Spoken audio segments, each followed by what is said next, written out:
요한복음 3장과 4장을 하도록 하겠습니다.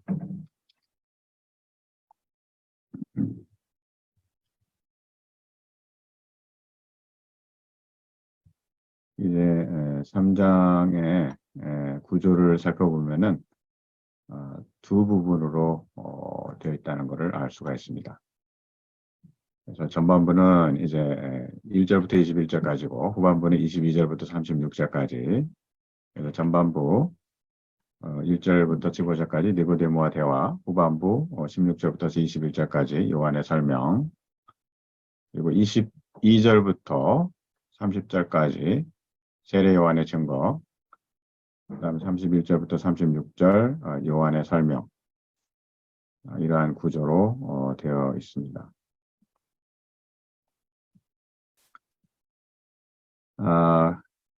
사실 여기서 좀 분석이 좀 어려운 부분이 이제 예수님과 니고데모와의 대화에서 그 요한의 코멘트로 넘어가는 부분이 분명하지가 않아요. 그래서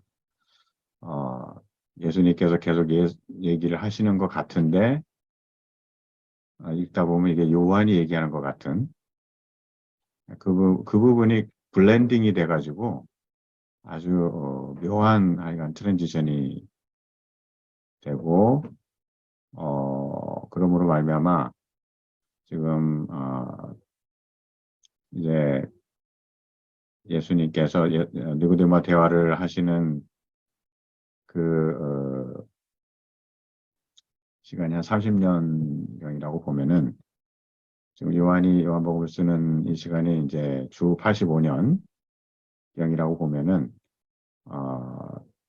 지금 근 두 세대가 지났지 않습니까? 그래서 이제 어떤 그 에베소에 있는 그 교회의 그 상황이 아무래도 반영이 되는 것이죠. 그래서 그 저자의 어떤 시간적인 그런 상황이 거기에 만약에 반영이 됐다고 보면은 마치 이제 요한이 그 독자들에게 말씀을 전달하는 것 같은 그러한 어떤 느낌을 줍니다. 특별히 이제 3장 11절에 보시면은 진실로 진실로 내게 이르노니 우리 아는 것을 말하고 본 것을 증거하노라. 그러나 너희가 우리 증거를 받지 아니하는도다. 그래서 이제 예수님께서 니고데모와 지금 1대1로 대화를 하고 계시잖아요. 그런데 지금 우리라는 복수대명사 그리고 너희라는 그 복수대명사. 근데 이제 원문을 보시면 이제 대명사는 안 나오고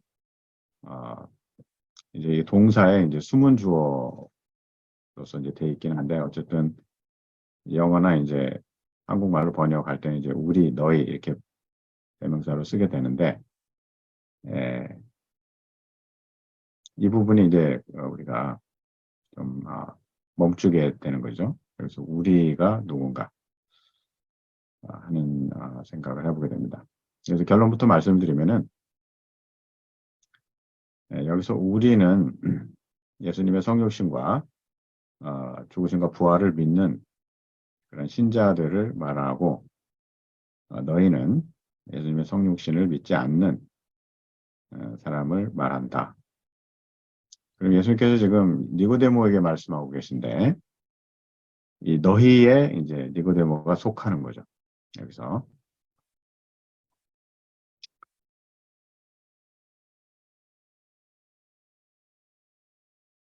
그래서 그리고 이제 3장 13절에 보시면은 이제 하늘에서 내려온 자 외에는 하늘에 올라간 자가 없다고 말씀을 하시는 이 부분이 포스트 레저렉션 컨텍스트가 지금 여기서 인발부가 되어 있거든요.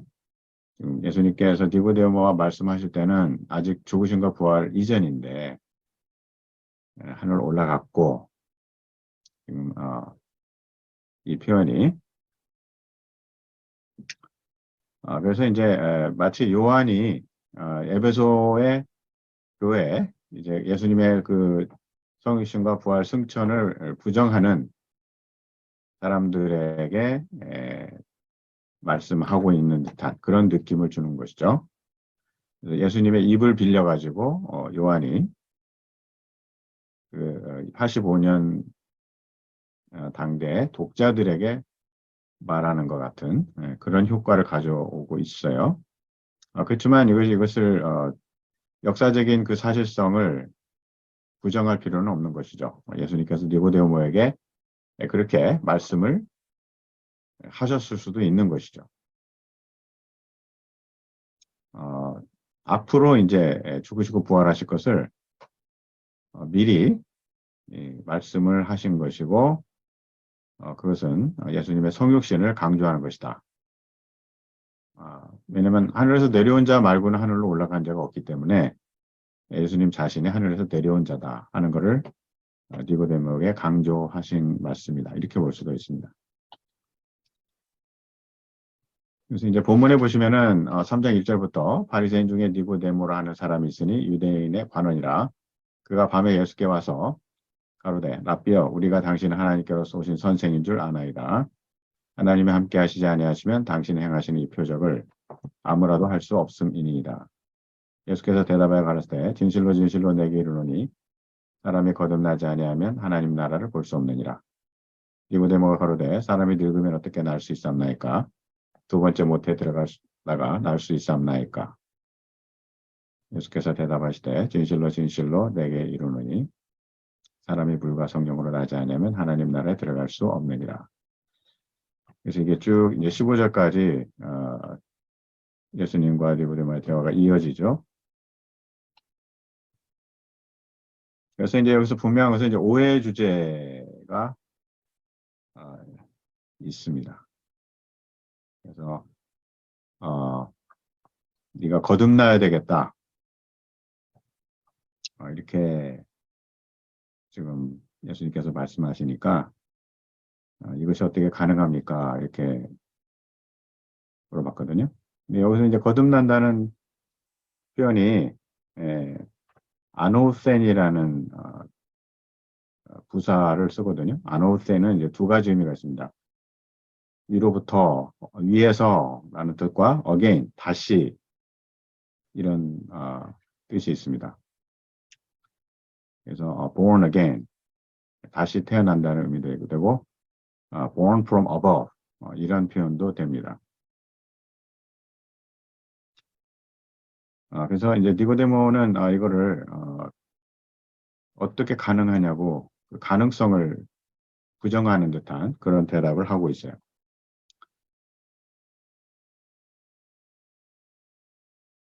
그랬을 때 이제 예수님께서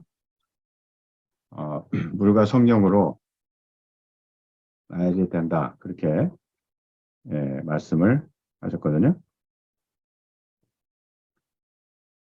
그랬을 때 이제 예수님께서 누구로 낳은 것은 이기요 성령으로 낳은 것은 영이니 내가 내게 거듭나야 하겠다는 말을 기이 여기지 말라. 바람이 임으로 불되 내가 그 소리를 들어도 어디서 오며 어디로 가는지 알지 못하나니 성령으로 난 사람은 다 이러하니라. 이렇게 말씀하셨을 때 니고데모가 대답하여 가로되 어찌 이러한 일이 있을 수 있나이까. 또 이제 그 가능성을 부정하고 있어요. 지금 니고데모는 계속해서.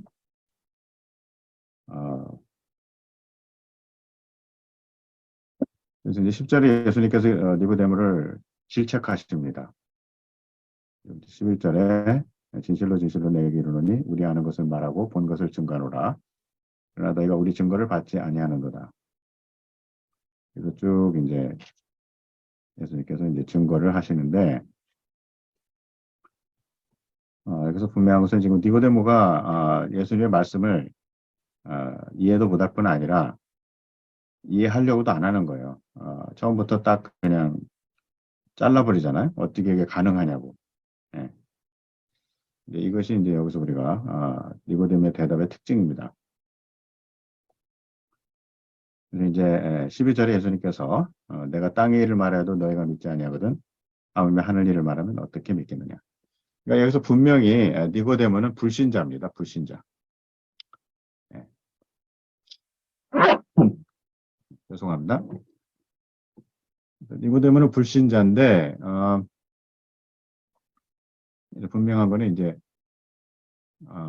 그가 믿음의 공동체에 어, 있는 사람을 대표하고 있다 하는 것이죠. 2장 23절부터 24절까지 많은 유대인들이 예수님의 행하시는 기적을 보고 흥분해서 예수님을 믿는다고 고백을 했으나 예수님께서는 그들의 마음속에 있는 것을 아심으로 어, 그들에게 저들에게 그를 자신을 의탁지 않으셨다 이런 말씀을 하면서 이제 3장 1절로 넘어가면서 이제 그 많은 유대인들 중에 니고데모 같은 자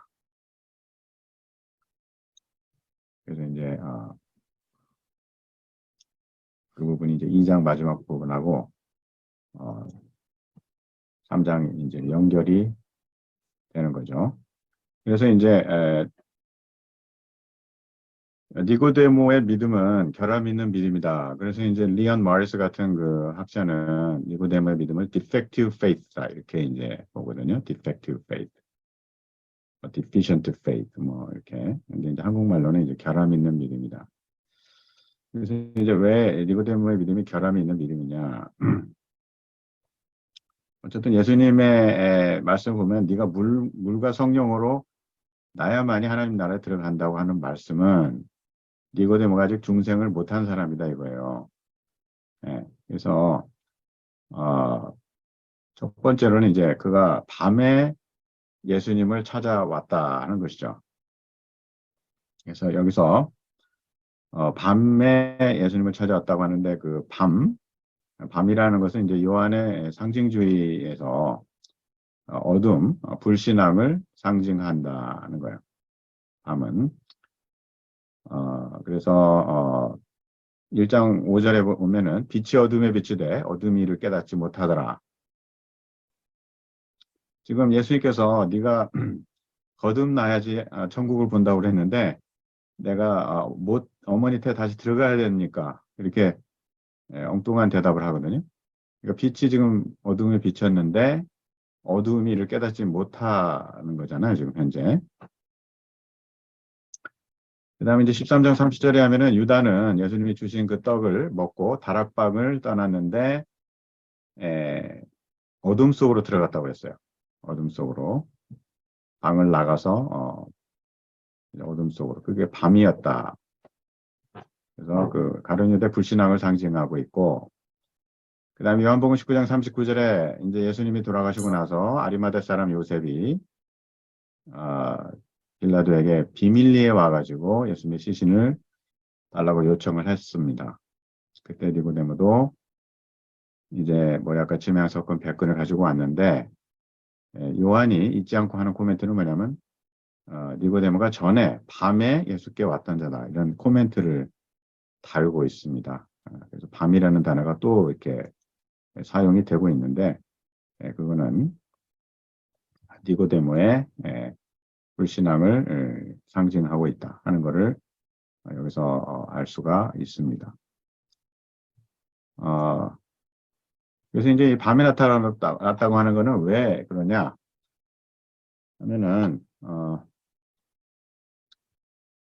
밤이 이제 니고데모가 예수님을 믿는다는 사실을 유대인들이 알게 되면은 자기가 추례를 당할까 두려워했기 때문이다 하는 것이죠. 그래서 이제 추례를 당한다는 건 뭘 의미하느냐? 그건 엑스커뮤니케이션이라고 그러죠. 엑스커뮤니케이션. 그래서 이제 아포스나 게이스인데 회당에서 축출이 된다 하는 것이죠. 그러면 이제 그 1세기 관점에서 보면은 그 사람이 어떤 가정에서 축출이 되고 사회에서도 축출이 되는 것이죠. 그러니까 요즘에 이슬람에서 예수님을 믿게 된다. 그러면 이제 그것이 알려지면은요, 가정에서 쫓겨나고, 그 다음에 이제 주민증에 빨간 줄이 들어가가지고, 경제적인 활동이 다 제한이 되는 것이죠. 그래서 결국은 그 사회에서 매장이 되는 겁니다. 네. 그래서 이제 니고데모는 이제 관원이거든요. 관원이라는 거는 이제 산헤드린 공회원이라는 거고요. 산헤드린 공회는 이제 그 당시에 유대 최고의 종교회의거든요. 그래서 이제 헤롯 왕이 이제 정치 권력자지만 종교적으로는 유대인들의 이제 존경을 받는 종교 귀족들입니다. 예, 그들은 어, 아주 사회 그 하이라키에 보면은 아주 최고 꼭지점에 있는 사람들인데, 예, 니고데모는 이제 그 자기 어떤 그 신분을 잃어버리는 걸 원치 않은 거죠. 그래서 그는 유대인들을 두려워해서 예수님을 몰래 밤에 만나고 있는 것이죠. 네. 그 다음에 이제 그는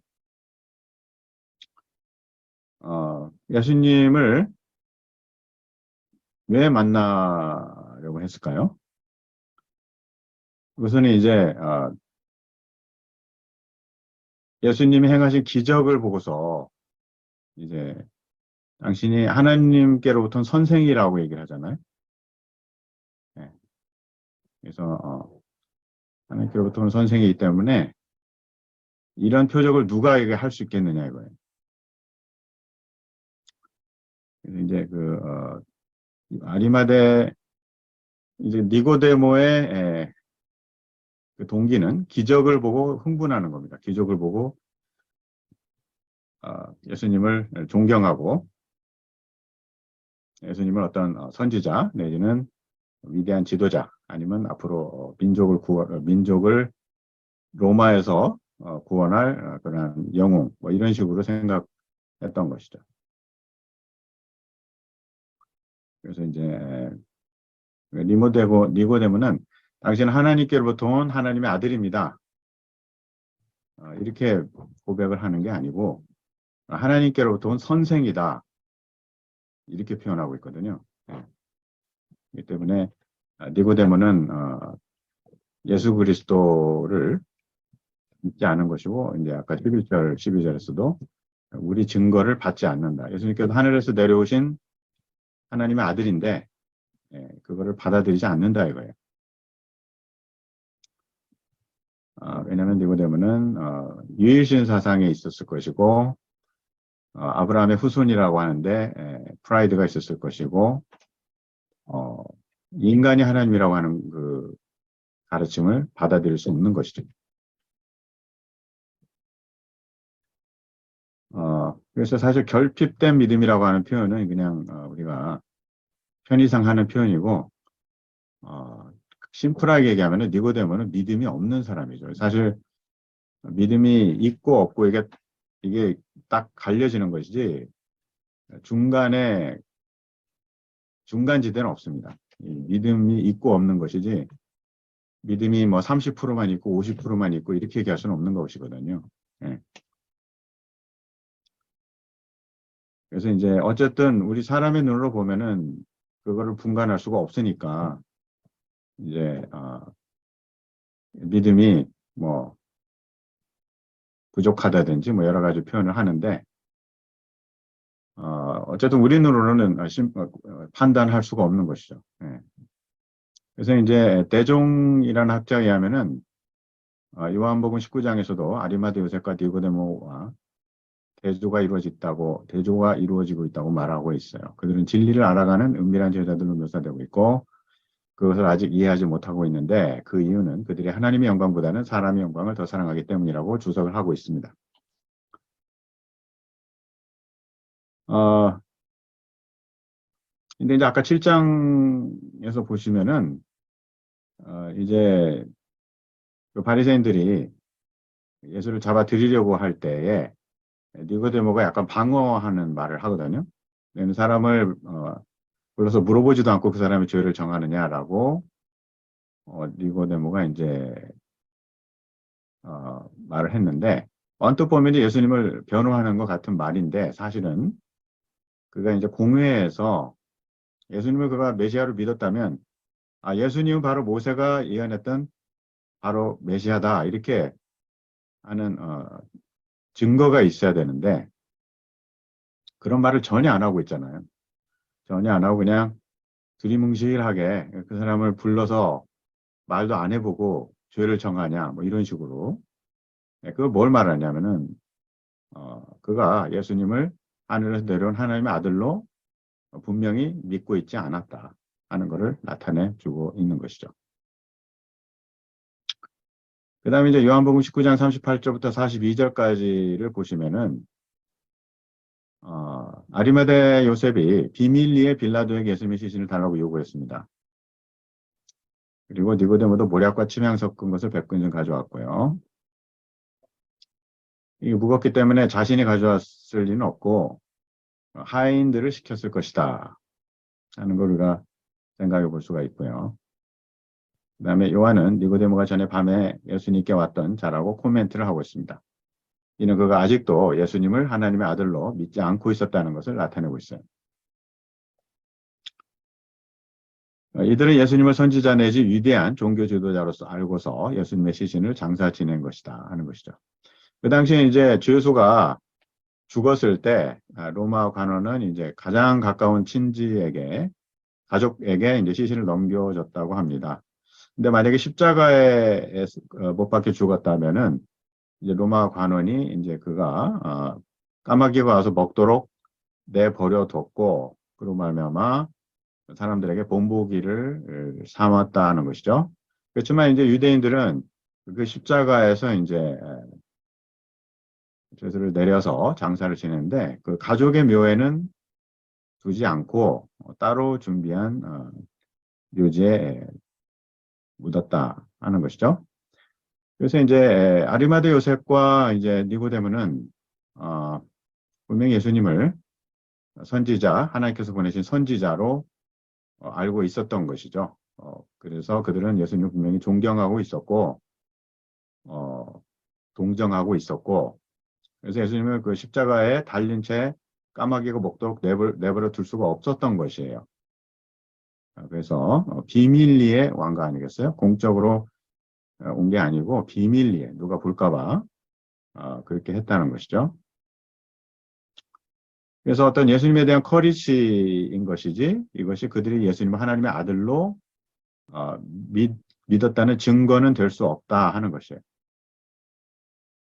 그렇기 때문에 적어도 요한복음 1장부터 21장까지의 기록이 있어서 이 니고데모가 제자로 되어가는 과정을 그려주고 있다 하는 주석이 있는데 그러한 주석에 근거가 없다는 거예요. 그거는 스트래티지, 엑시지시스로 그러한 해석을 할 수 있는 어떤 그 헬라어 본문의 문법적 역사적 증거는 존재하지 않는다 하는 겁니다. 다시 말해서 요한은 니고데모가 처음에는 예수를 믿지 않다가 어떻게 제자가 되어가고 있는가 하는 지금 프로세스를 보여주려고 하는 그런 방식의 기술을 전혀 하고 있지 않다 하는 겁니다. 루이 마틴은 아리마대 사람 요셉과 니고데모는 회당에서 그 당시 사람들을 비추어 주고 있다고 말한다. 실바도 본문에서 니고데모는 독자에게 당신도 나와 같은가요? 아직 결정하지 못했나요? 혹은 당신은 올바른 쪽에 서 있나요? 라고 요한이 묻는 믿음이 불분명한 사람의 역할을 나타내는 기능을 하고 있다고 말한다. 주석서들이 니고데모에 대한 다른 견해를 취하게 하는 모호한 니고데모의 입장이 바로 요한이 의도한 바를 나타내는 단서다. 확실히 니고데모는 요한이 관심을 가지는 한 계층의 사람들의 예를 들기 위해서 요한복음 3장에 설정한 주요 인물이다. 요한복음 3장을 우리가 읽을 때 니고데모는 참신자가 아니고 요한 2장 23절에 묘사된 유형의 신자에 속하는 사람이라는 것이다. 그래서 요한복음 2장 23절 이하를 보시면 6월달에 예수께서 예루살렘에 계시니 많은 사람이 그 행하시는 표적을 보고 그 이름을 믿었으나 예수는 그 몸을 저에게 의탁지 아니하셨으니 이는 친히 모든 사람을 아시며 또 친히 사람의 속에 있는 것을 아심으로 사람에 대해 아무의 증거도 받으실 필요가 없음이니라.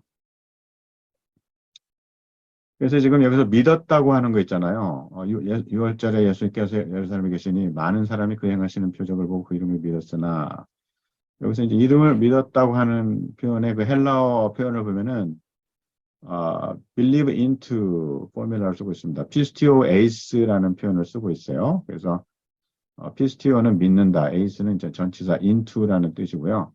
그래서 이제 이름을 믿었다.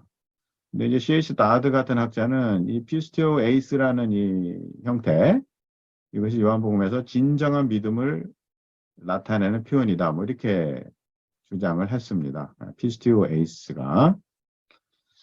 그래서 이제 뭐 믿는다를 절대법으로 그냥 믿는다, 그 뒤에 목적어나 뭐 이런 것이 없이 그냥 믿는다, 이런 용법도 있고, 믿는다 플러스 전치사 and, 뭐 믿는다 플러스 접속사 호티 그래가지고 뭐 believe that 뭐 이렇게 하는 표현도 있고 여러 가지 형태가 나오는데, C.H. 다드는 이제 이 형태마다 각각 다른 의미를 부여해가지고 해석을 했는데, 그 이후의 학자들이 이제 그거를 받아들이지 않았죠.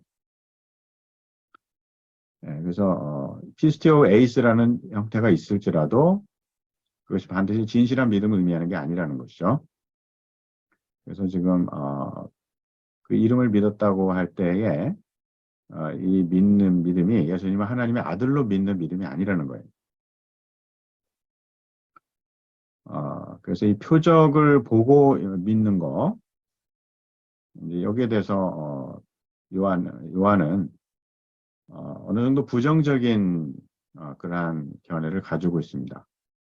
그래서 이 표적이라는 건 이제 세이메이아인데, 요한은 이제 공간복음에서 쓰는 두나미스라는 단어를 사용하지 않습니다. 두나미스는 기적이죠, 기적. 그 대신 이제 표적이라는 단어를 쓰고 있는데, 이 기적을 체험하고 예수님을 믿게 되는 경우가 많이 있어요. 네. 그래서 기적이 나쁜 건 아닙니다. 기적을 경험하면 좋죠. 뭐 병이 낫는다든지, 뭐 기도가 응답된다든지, 그건 굉장히 축복이죠. 그렇지만 그러한 기적의 경험이 그 사람에게 반드시 진정한 믿음을 가지게 하는 건 아니다 하는 거예요. 그러면 진정한 믿음을 어떻게 가질 수 있느냐? 그것은 예수님의 말씀을 그대로 다 받아들이고 믿는 겁니다. 예, 그럴 때 중생을 하게 되는 겁니다. 예수님의 말씀을 받아들이지 않으면서 믿는다고 하는 것은 예수 그리스도 자신을 믿는 게 아니고 어떤 그 예수님과 연관된 어떠한 것, 자기에게 오는 이익, 뭐 그런 것들을 믿고 있는 것이라고 볼 수가 있죠. 그러니까는 지금 13장에 그 예수님께서 제자들 발을 씻으시면서 이제 베드로가 내 발을 씻지 못한다고 했을 때 예수님께서 베드로에게 내가 너의 발을 씻지 않으면 너와 나는 아무 상관이 없다. 너희들은 깨끗하나 다는 아니다. 이렇게 말씀하셨을 때 그중에 유다는 깨끗지 않다는 의미죠. 이제 15장 3절에 보시면 너희는 내 말을 믿었으니 너희는 다 깨끗하다. 이런 표현이 나옵니다. 그래서 깨끗하게 되는 건 예수님의 말씀을 받아들인 자가 깨끗하게 된 거거든요. 중생을 하게 된 겁니다. 그러니까 예수님의 이 말씀, 곧 예수님께서 하늘에서 내려온 떡, 그 떡이 곧 예수님의 살이고 그 살을 먹는 자는 예수님께서 영생을 주시고 마지막 때에 다시 그를 살리실 거라고 하는 이 약속, 이 약속을 받아들이는 자가 중생한 자다 이겁니다. 그러니까 진정한 믿음을 가지는 것은 예수님의 말씀을 받아들이는 자예요. 기적을 경험한 자가 아니라. 그래서 요한복음에서는 이것들을 보지 않고 믿는 자가 더 복되다. 그렇게 말씀을 하고 계십니다. 또한 니고데모는 요한복음 8장 31절 이하에 묘사된 신자들의 형태에 속하는 사람이라고 볼 수도 있다. 요한복음 8장 31절 이하에는 어떻게 시작하냐면은 예수님을 믿던 유대인들이 예수님께 와가지고 이제 대화를 나눌 때 예수님께서 너희가 내 말에 거했으면 너희들은 참 내 제자가 될 것이고 이런 표현이 나옵니다. 그래서 예수님을 믿던 제자들에게 말씀하시기를 너희들이 내 말에 거하면 참 내 제자가 될 것이고, 그러니까 그들이 참 제자가 아니라는 의미예요. 예. 어, 왜냐? 그들은 예수님의 말씀에 거하지를 않았기 때문에. 나중에 이제 보시면은 자기들이 아브라함의 후손이고, 자기들이 아브라함의 후손이라는 것을 더 프라이드를 가지고 있고, 그것이 이제 그것 때문에 구원을 받는다고 확신하고 있던 사람들이고, 예수님께서 하늘에서 내려온 떡이라는 것을 부정하는 자들이거든요. 그러니까 예수님께서 그들에게 말씀하시잖아요. 자기들의 아버지가 조상이 아브라함이라고 그러니까 예수님께서 너희 조상 아브라함은 나에게 그렇게 하지 않았다고 말씀하시면서 어, 이제 너희 아비는 마귀다 그렇게 말씀하시고, 나중에 내가 아브라함이 있기 전에 있다고 하시니까 그들이 돌을 들어 예수님을 치려고 했잖아요. 그러니까 그 예수님의 선제성을 믿지 않은 겁니다. 내가 아브라함이 있기 전에 있다고 하는 그 말씀에 그들이 오펜드를 받은 거예요. 사람인데 우리가 당신의 아버지는 요셉이고 어머니가 마리아인 걸 아는데 어떻게 당신이 아브라함보다 이전에 있었다고 얘기하느냐 이거죠. 그럼 자기를 신으로 이제 신격화하는 거라고 여기고 예수님을 돌을 들어 쳐서 죽이려고 한 거 아니에요? 그들이 누구였죠? 예수님을 믿던 제자들입니다. 요한복음 8장 31절에. 그래서 이런 사람들에게도 예수님을 믿었던 사람이라고 표현을 하고 있어요, 지금. 요한복음은. 그래서 이들은 할례를 통해 구원을 받는다는 아브라함의 전통과 예수님을 선지자로 생각하는 믿음을 가진 두 가지의 종교를 유지하기 원하는 사람들이었다.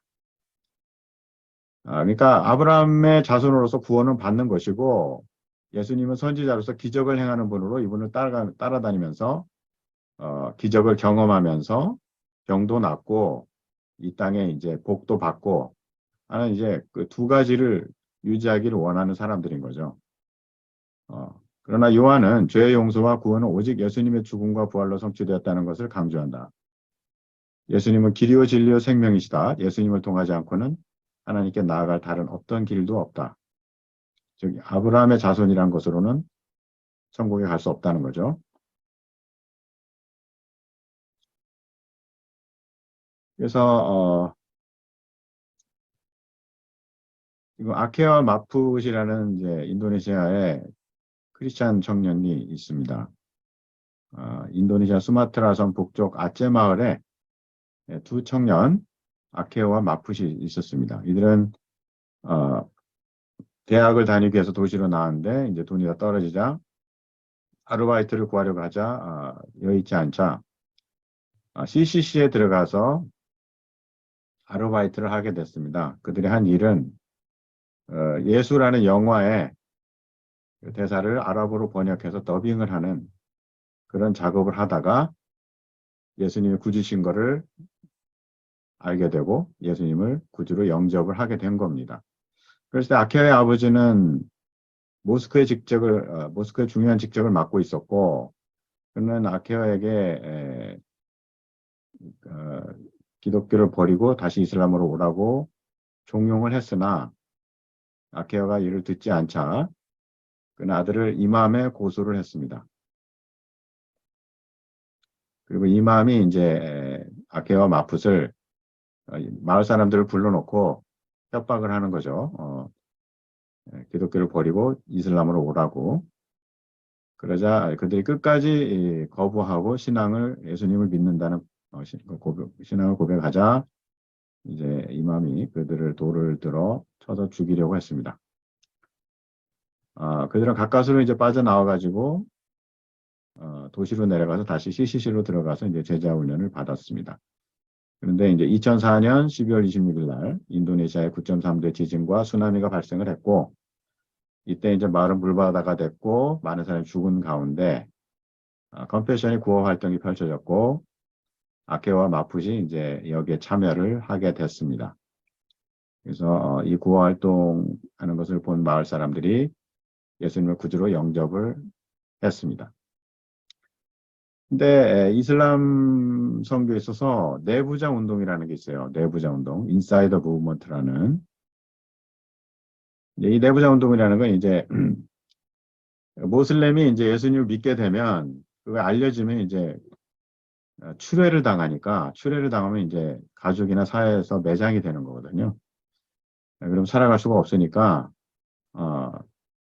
이제 선교사들이 그들을 이제 보호한다는 명분하에 그들이 이제 예수 믿는다는 걸 숨기고 비밀리에 예수를 믿으라 이거예요. 그리고는 밖으로는 계속해서 모스크 가서 활동을 하고 기도도 하고 뭐 모슬렘의 이슬람의 모든 종교 의식을 그대로 따르는 겁니다. 겉에서 보기에는 그들이 기독교인인 걸 전혀 알 수가 없는 거죠. 예, 이런 식으로 하는 거를 이제 선교사들이 이해하고 또 동조하고 오히려 그거를 추천하고 이제 그렇게 하는 그게 이제 인사이더 무브먼트라고 하는 게 있는데요. 지금 만약에 아케어와 마푸시 이 인사이드 무브먼트, 이 내부자 운동의 노선을 따랐다면 그들이 컴패션의 구호 활동에 참여했을 때 마을 사람들이 예수님을 영접하지 않았을 겁니다. 왜냐하면 그들이 그리스도인들인 걸 모르기 때문에. 예. 그렇지만 그들이 마을 사람이 다 있는 데서 돌에 맞아 죽을 뻔했고 그럴지라도 신앙을 고백을 했거든요. 그리고 이제 이런 쓰나미가 닥쳤을 때 그런 구호 활동을 했을 때 마을 사람들은 그들을 통해서 예수님을 본 거예요. 그리고 그들이 죽음을 각오하고 신앙을 지켰기 때문에 그들의 고백이 진실하다는 것을 느꼈을 거고, 그럼으로써 하나님께서 그들의 마음을 열어주셨고, 그들도 복음을 받아들이고 예수님을 하나님의 아들로 믿게 됐다고 하는 사실입니다. 그래서 예수님은 지금 말씀이시다. 예수님은 로고스다 하는 거죠. 1세기의 유대교와 영주주의는 예수님의 신성을 믿지 않았습니다. 그래서 지금 예수님을 믿던 제자들도 예수님의 신성을 안 믿은 거죠. 예수님의 신성을 믿으면 유일신이 아니게 된 거잖아요. 그들은 유일신교인데 어떻게 신이 두 명이 있냐 이거죠. 신은 한 명인데 신은 한 분이신데 유대교에서는 예수님을 신성을 안 믿습니다. 영주주의도 예수님께서 사람이고 세례 요한의 세례를 받으실 때 크라이스트가 임했고 그리스도가 임했고 그 다음에 예수님께 십자가에 돌아가실 때도 이제 신이 죽지 않는다 이거죠. 신이 어떻게 십자가에 달리냐 이거예요. 그렇기 때문에 예수님께서 십자가에 달리실 때 그리스도가 예수님을 떠났다. 뭐 이런 식으로 주장을 함으로써 지저스와 크라이스트를 분리를 시킨 겁니다. 이 영주주의에서는. 그래서 오늘날도 이슬람, 여호와의 증인, 몰몬, 통일교, 신천지 등 이런 세상 종교에서는 예수님의 신성을 부인하고 있죠. 스토아 철학에서 로고스는 세계 질서를 주는 비인격의 이성입니다. reason. 그리고 사람에게 로고스가 있다고, 우리 각자 사람에게 로고스가 있다고 믿었어요.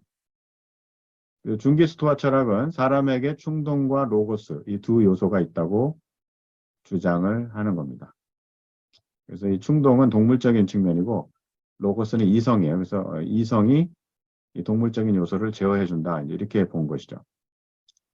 그렇지만 요한은 로고스가 창조주이시며 스스로 계신 분이시며 인격을 가지신 하나님이시라고 말씀을 하고 있습니다.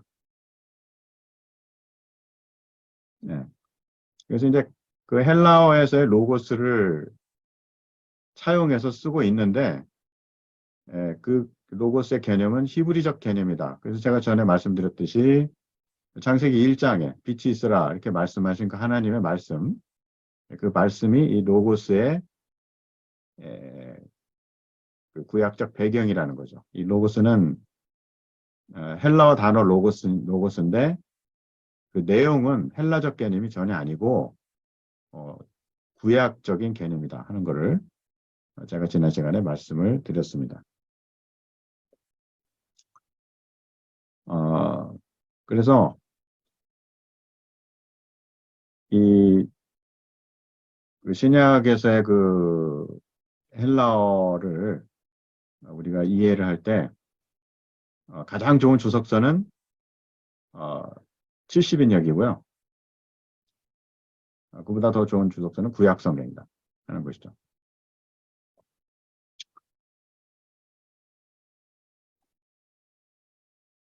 그래서 이제 요한복음 3장 5절에 예수께서 대답하시되 진실로 진실로 내게 이르노니 사람이 물과 성령으로 나지 아니하면 하나님 나라에 들어갈 수 없느니라. 이 말씀의 해석이 지금 쟁점이 되고 있는데요.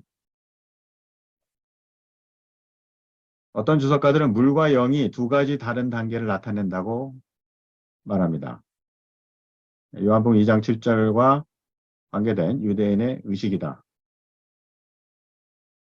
요한복음 1장 26절과 관계된 세례 요한의 세례다. 아니면 육체적 출생이다, 뭐 양수다, 정액이다, 뭐 여러 가지 제안들이 있는데 다른 주석가들은 물과 영이 하나의 개념을 가리킨다고 해석하고 있습니다. 물은 기독교에서의 세례,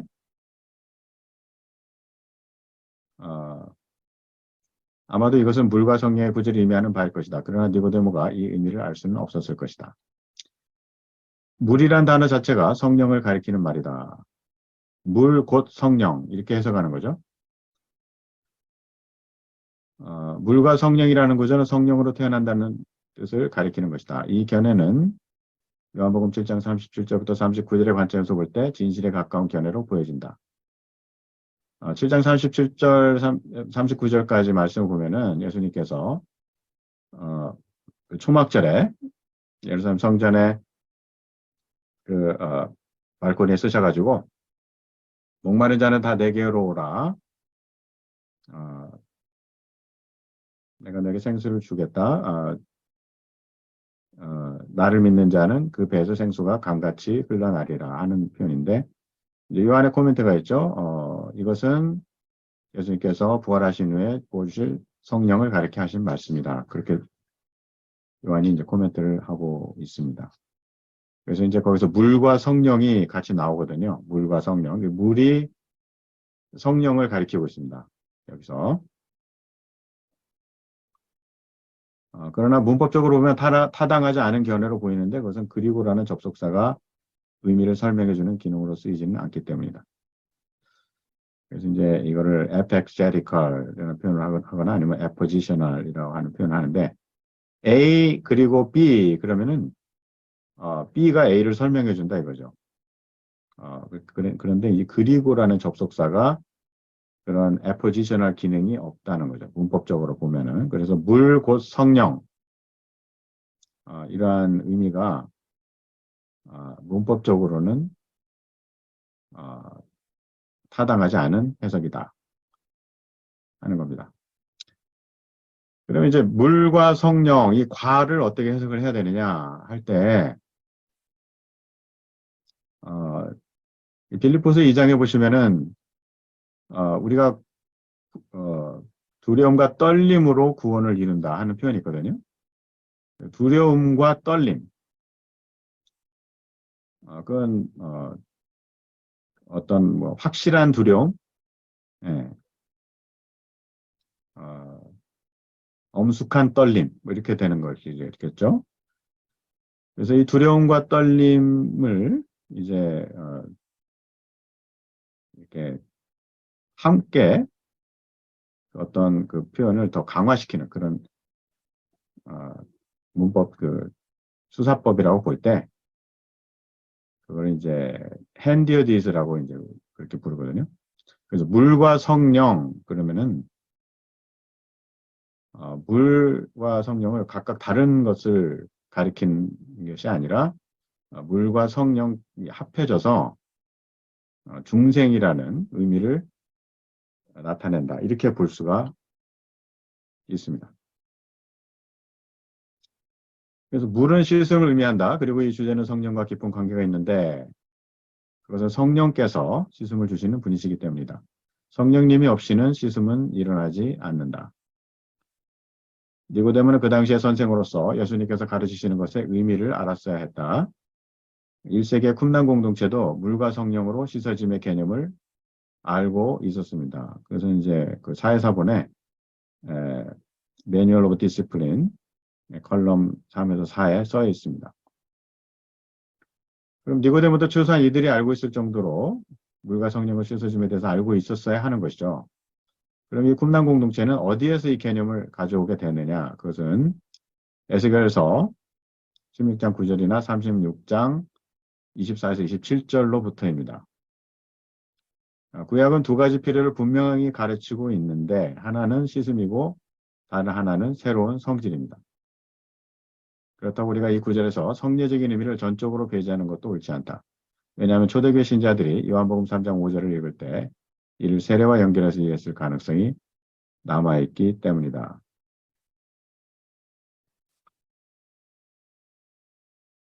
그래서 에스겔서 16장 9절을 보시면 내가 물로 너를 씻겨서 내 피를 없이 하며 내게 기름을 바르고 에스겔서 36장 24절 내가 너희를 열국 중에서 취하여내고 열국 중에서 모아 데리고 고토에 들어가서 맑은 물로 너에게 뿌려서 너희로 정결케 하되 너희 모든 더러운 것에서와 모든 우상을 섬김에서 너희를 정결케 할 것이며 또 새 영을 너희 속에 두고 새 마음을 너에게 주되 너희 육신에서 굳은 마음을 제하고 부드러운 마음을 줄 것이며 또 내 신을 너희 속에 두어 너희로 내 율례를 행하게 하리니 너희가 내 규례를 지켜 행할지라.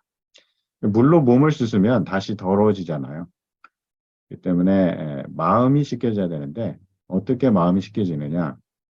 그것은 성령님께서 우리 마음에 들어오심으로써 우리에게 새 마음을 주시는 것이죠. 그래서 강팍한 마음을 부드러운 마음으로 변화를 시켜 주셔서 예수님을 믿어지게 하는 것이죠. 바로 이게 중생입니다. 니고데모의 궁극적인 문제는 예수님을 믿고 씻음을 받지 못한 데 있었다. 예수님께서 그를 책망하신 것은 궁극적으로 그가 예수님의 말씀을 믿지 않은 것이다. 그는 예수님의 기적이나 능력을 믿었지 예수님을 구원의 유일한 길로 믿지는 않았다. 따라서 그는 중생하지 못한 상태에 있었다. 그러나 그도 예수님을 따르던 제자 중 하나였던 것이다. 그래서 마태복음 7장 21절부터 23절 지난 시간에 우리가 잠깐 봤죠. 나더러 주여 주여 하는 자마다 천국에 다 들어갈 것이 아니요 다만 하늘에 계신 내 아버지의 뜻대로 행하는 자라야 들어가리라. 그날에 많은 사람이 나더러 이르되 주여 주여 우리가 주의 이름으로 선지자 노릇하며 주의 이름으로 귀신을 쫓아내며 주의 이름으로 많은 권능을 행치 아니하였나이까리니 그때 내가 저에게 말기 말하되 내가 너희를 도무지 알지 못하니 불법을 행하는 자들아 내게서 떠나가라 하리라. 그래서 이 귀신을 쫓아내고 말이죠. 선지자 노릇하고 권능이라는 건 기적이에요. 기적. 기적을 행하지 아니하였나이까. 그래서 그 박태선 장로 옛날에 뭐 박태선 장로가 이제 그 새순물 쓴 새순물을 갖다가 말이죠. 갖다가 발로도 뭐 병이 낫고 그랬대잖아요. 박태선이가 사도 바울과 같은 기적을 행한 거예요.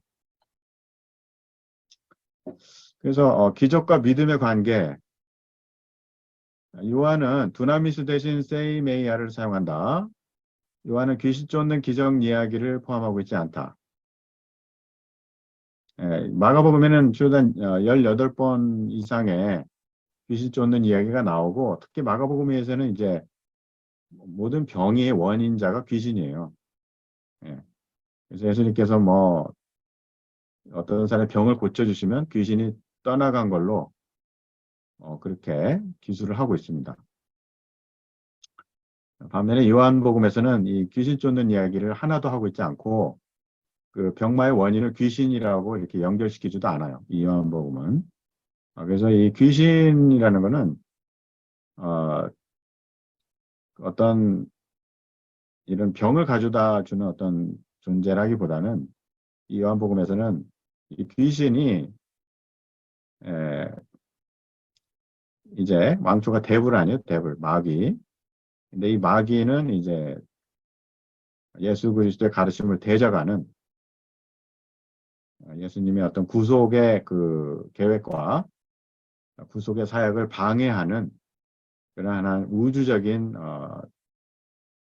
대적하는 자로서 요한은 제시를 하고 있어요.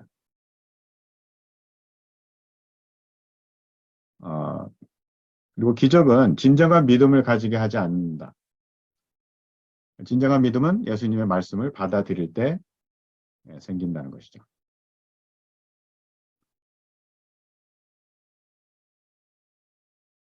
어, 이제 몇 개 이제 성경 규제를 보고서 우리가 이것을 확인할 수가 있는데요. 2장 23절에 보시면은 6월절에 예수께서 예루살렘에 계시니 많은 사람이 그 행하시는 표적을 보고 그 이름을 믿었으나 예수는 그 몸을 저에게 닥지 아니하셨으니 이는 친히 모든 사람을 아시며 4장 48절 예수께서 가라사대 너희는 표적과 기사를 보지 못하면 도무지 믿지 아니하리라.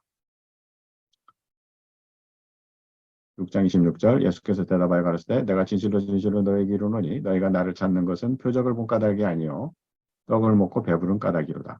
그러니까 오병이어의 기적을 이루셨잖아요. 이루셨는데 그들은 그 기적을 체험하고도 어, 예수님을 믿지 않고 그들이 예수님을 따른 거는 그 목적이 떡을 먹고 배부른 까닭에 따른 겁니다. 예. 그래서 이제 우리가 선교지에 가서 캔디도 주고 뭐 빵도 주고 막 그렇게 하잖아요. 예. 그러면 이제 거기에 이제 콩나물씨를 물 주듯이 쫙쫙 세버리는데 어, 뭐 100명이 오면 거기 한두 사람이 예수 믿게 돼도 뭐 수학을 한 거죠. 예, 수학을 한 건데 그런 식의 선교가 과연 얼마나 큰 효과가 있느냐 하는 거예요. 예, 그 어떤 노력이나 땀과 그 비용에 비해서 그 효과가 어, 그렇지만 이제 우리 한국의 그 선교 역사를 보면은 뭐 서서평 선교사라든지 뭐 언더우드라든지 뭐 아펜젤러라든지 또 토마스 선교사라든지 예, 지금 그 접근 방식이 이제 다 다르죠. 예, 다 다른데 어쨌든 이렇게 물량 공세로 물량 공세를 이렇게 하는 것도 한 어프로치긴 한데 아, 어쨌든 떡을 먹고 배부른 데까지 이제 끝나면은 이제 그 선교가 효과가 없는 것이죠. 20장 29절에 보시면은 예수께서 가라사대 너는 나를 본고로 믿느냐 보지 못하고 믿는 자들은 복되다 하시니라.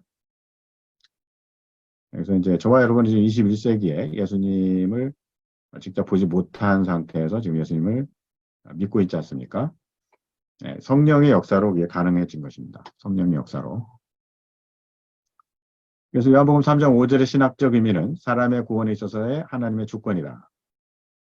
다른 어떤 상징법도 우리의 구원이 전적으로 하나님의 주도와 권능에 달려 있다는 것을 극적으로 나타내는 것은 없다.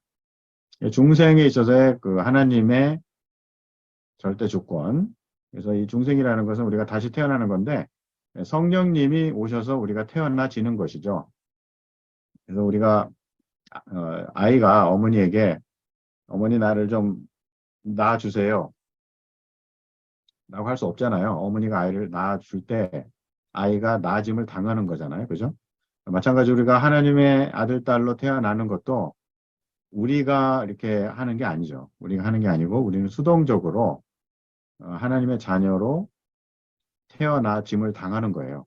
그 태어나게 하는 분은 성령님이십니다. 성령님께서 우리를 낳아주시는 거죠. 그래서 우리가 중생하는 거는 하나님의 절대 주권하에 가능한 것이고 우리가 예수님을 믿게 되었다고 하는 이 사실, 이것이 어떻게 가능하냐? 우리가 먼저 중생을 했기 때문에 우리가 예수님을 믿어지게 된 것이다 이거예요. 그래서 내가 예수님을 믿으면 내가 중생이 된다 하는 거는 내가 나를 낳은 거거든요.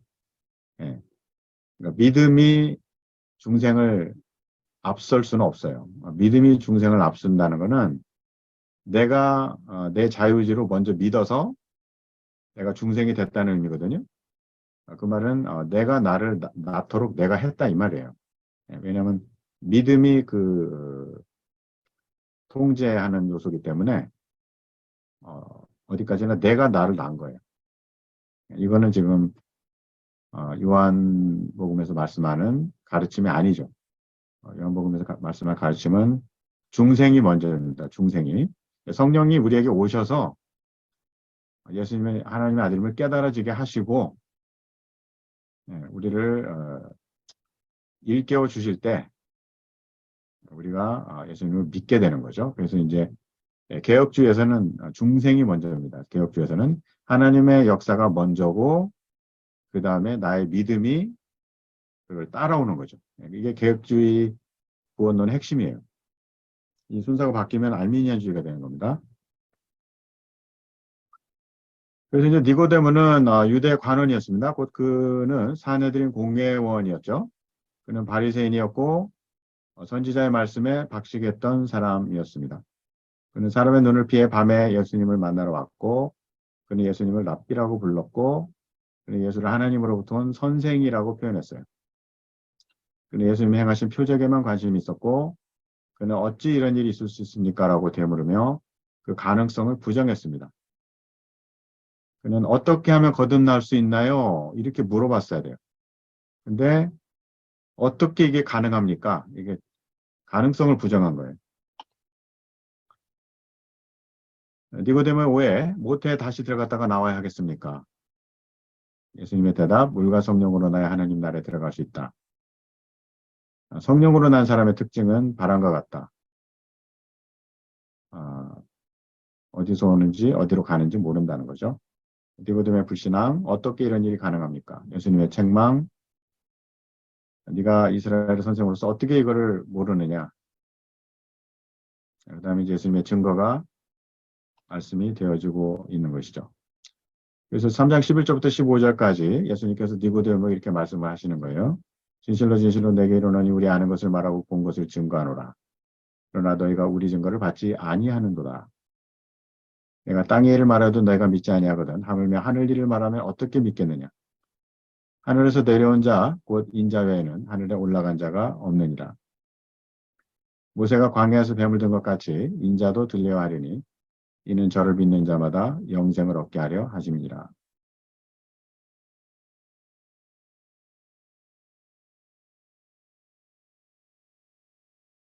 역사적 관점, 주 85년경 요한복음이 써졌다. 만일 나중에 니고데모가 진정한 신자가 되었다면 요한은 그것을 본문 어딘가에 암시했을 것이다. 그러나 그는 그렇게 하지 않고 있다.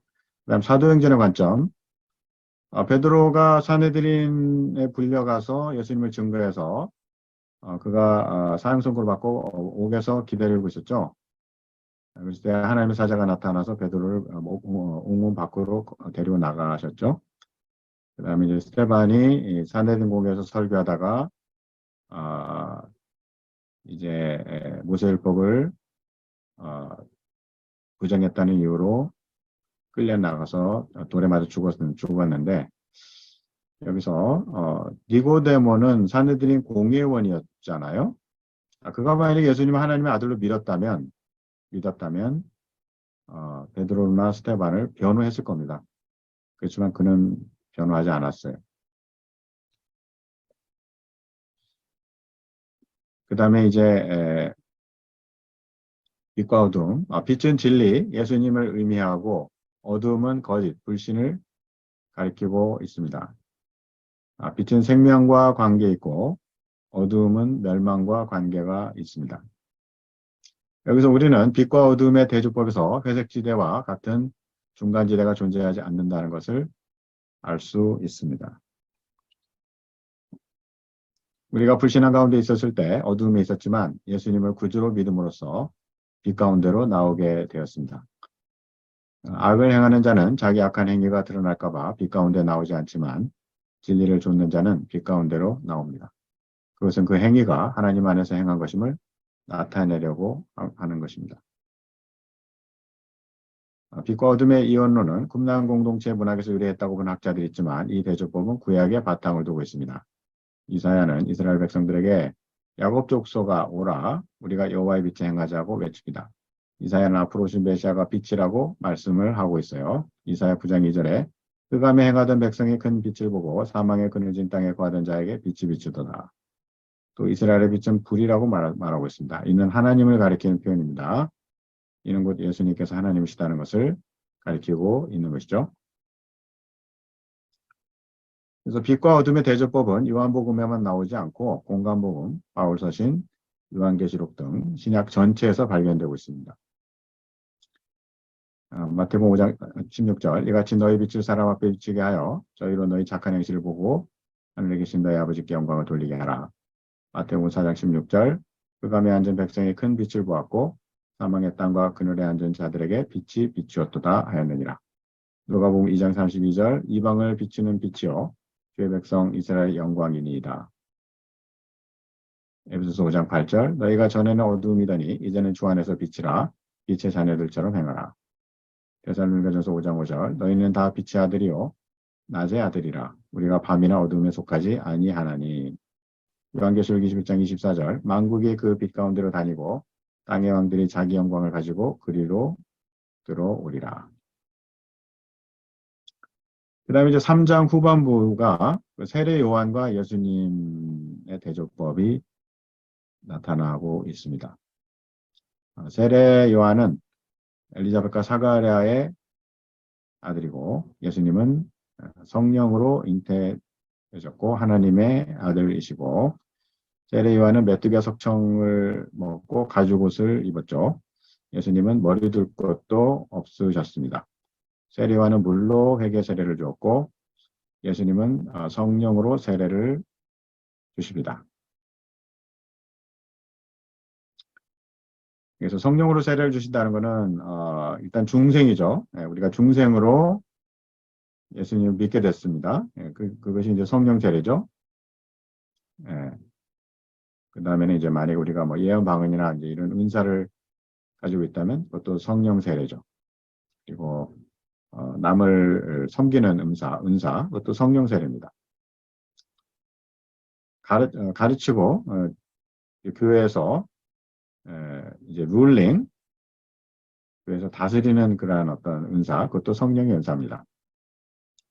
그 다음에 세례 요한은 예수님께 세례를 베풀었죠. 주의 길을 예비하는 선지자로서.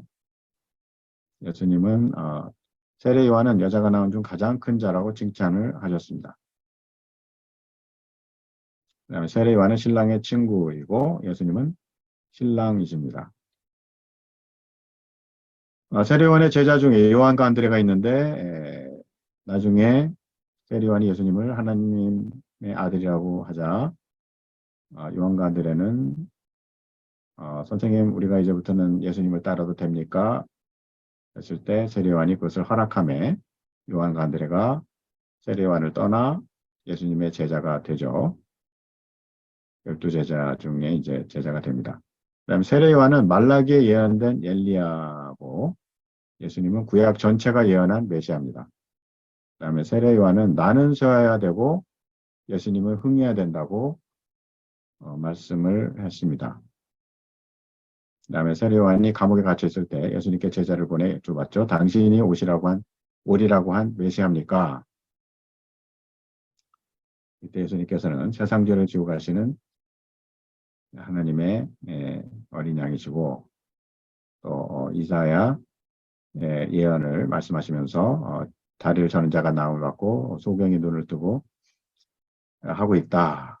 이렇게 대답을 하셨어요. 그것은 곧 이사야가 바로 봤던 그 구세주가 자신임을 증거를 하신 것입니다.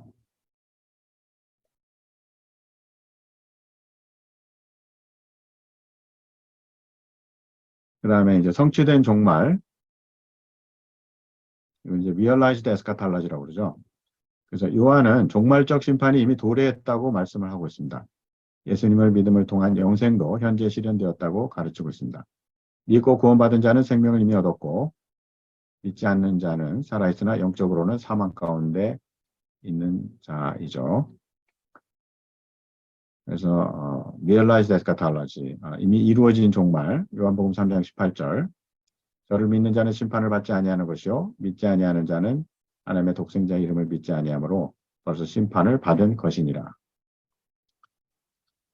그래서 어떻게 생각하면 좀 끔찍하긴 하지만은 한번 이걸 생각해 보세요. 뭐 직장에서나 나를 괴롭히는 뭐 오늘도 뉴스에 나오더라고요. 무슨 뭐 가스라이팅을 해가지고 뭐 성폭행을 하고 뭐 이 세상에 얼마나 악한 일들이 많이 있습니까? 근데 이제 이런 악인들을 위해서 우리가 기도를 해야죠. 예, 참 불쌍히 여기고 그들도 예수 믿고 천국 가도록 기도를 해야 되지만은 어쨌든 종말적인 관점에서 보면요. 만약에 그 사람이 불택자라면 그 사람이 불택자라면 어떻습니까? 하나님께서는 그가 지옥불에서 이제 펄펄 끓는 지옥불에서 어, 타는 걸 이미 보고 계세요. 예. 하나님은 이제 뭡니까? 앞에 미래 될 일도 현재처럼 보고 계시잖아요. 예, 보고 계시는 겁니다. 그러니까 굉장히 끔찍한 거죠. 그렇죠? 그렇지만 그 학대를 당하는 사람의 입장에서 보면은 정말 하루가 천년 같은 거죠. 예, 하루가 천년 같은 거예요. 뭐 돈을 뭐 몇십억을 떼어먹고 도망간 사람이 있다 할 때 그 사람 생각하면 잠이 안 올 거 아니겠어요? 그렇지만 그 사람도 예수 믿고 천국 가기를 원하지만 어쨌든 만약에 불신자라면 불택자라면 하나님께서는 그가 이미 지옥 심판을 받고 계신 걸 이미 현재 시간에 보고 계시는 거예요. 예.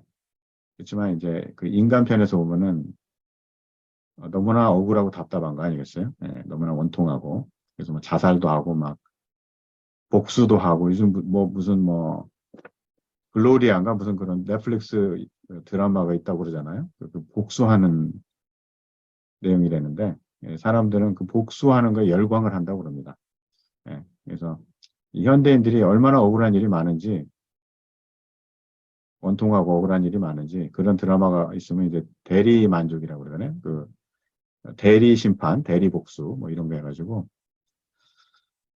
어, 예, 그게 참 인기라고 그러죠. 그래서 이 종말적 심판이 이미 이루어졌다. 이미 이루어졌다. 우리 원수를 위해서 우리 기도를 해야 됩니다. 원수를 위해서 원수를 사랑하라. 그렇지만 이제 그 하나님 편에서 보면은 그들이 이미 심판을 받고 있어요. 지옥불에서. 예, 굉장히 끔찍한 거죠. 요한복음 3장 36절 아들을 믿는 자는 영생이 있고 아들을 순종치 아니하는 자는 영생을 보지 못하고 도리어 하나님의 진노가 그 위에 머물러 있느니라. 예, 끔찍하죠? 진노가 이미 와 있어요. 그다음에 요한복음 5장 24절 내가 진실로 진실로 너에게 이르노니 내 말을 듣고도 나 보내신 이를 믿는 자는 영생을 얻었고 심판에 이르지 아니하나니 사망에서 생명으로 옮겼느니라. 우리 편에서 보면 이제 우리가 천국에 들어가잖아요. 앞으로. 근데 하나님 편에서 보면 이미 우리가 천국에 있어요. 지금 현재. 예. 그 미래를 지금 현재 보고 계십니다. 그래서 요한복음에서의 오해의 주제가 광범위하게 산파되어 있는데 지금 니고데모의 경우 그렇죠. 그다음에 이제 앞으로 보게 될 사마리아 여인의 경우, 그다음 많은 유대인들, 예수님의 형제들조차 오해를 했고 마르다, 베드로, 빌립, 빌라도, 마리아, 도마. 그래서 이제 요한복음의 이 오해의 주제가 완전히 분포되어 있어요. 책 전체에. 그래서 신자와 불신자 모두 예수님에 대해 잘못 이해할 수 있는 것이죠. 예수님께서는 이들의 오해가 드러날 때 이를 고쳐주시고 바른 이해를 하도록 도와주십니다. 불신자들의 오해가 고쳐지지 않는 것은 그들의 강팍한 마음 때문이죠. 즉 아담의 원죄를 이해받아 그 마음이 어두워져 있기 때문입니다. 그 다음에 이제 요한복음에서 또 중요한 주제 중에 하나가 알다는 겁니다. 안다. 예.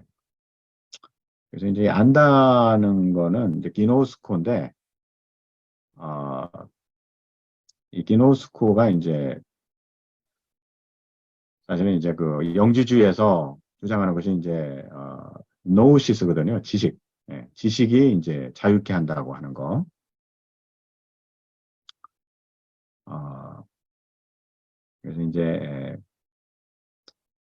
그런 면에서 이제 요한복음이 그 영주주의의 영향을 받았다고 주장하는 사람들이 있는데, 어, 어떻게 보면은 이 안다는 개념을 영주주의가 요한복음의 영향을 받은 거죠.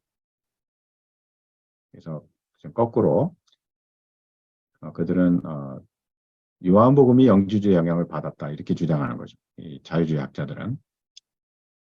근데 그 반대가 맞습니다. 영주주의가 요한복음의 영향을 받은 거죠.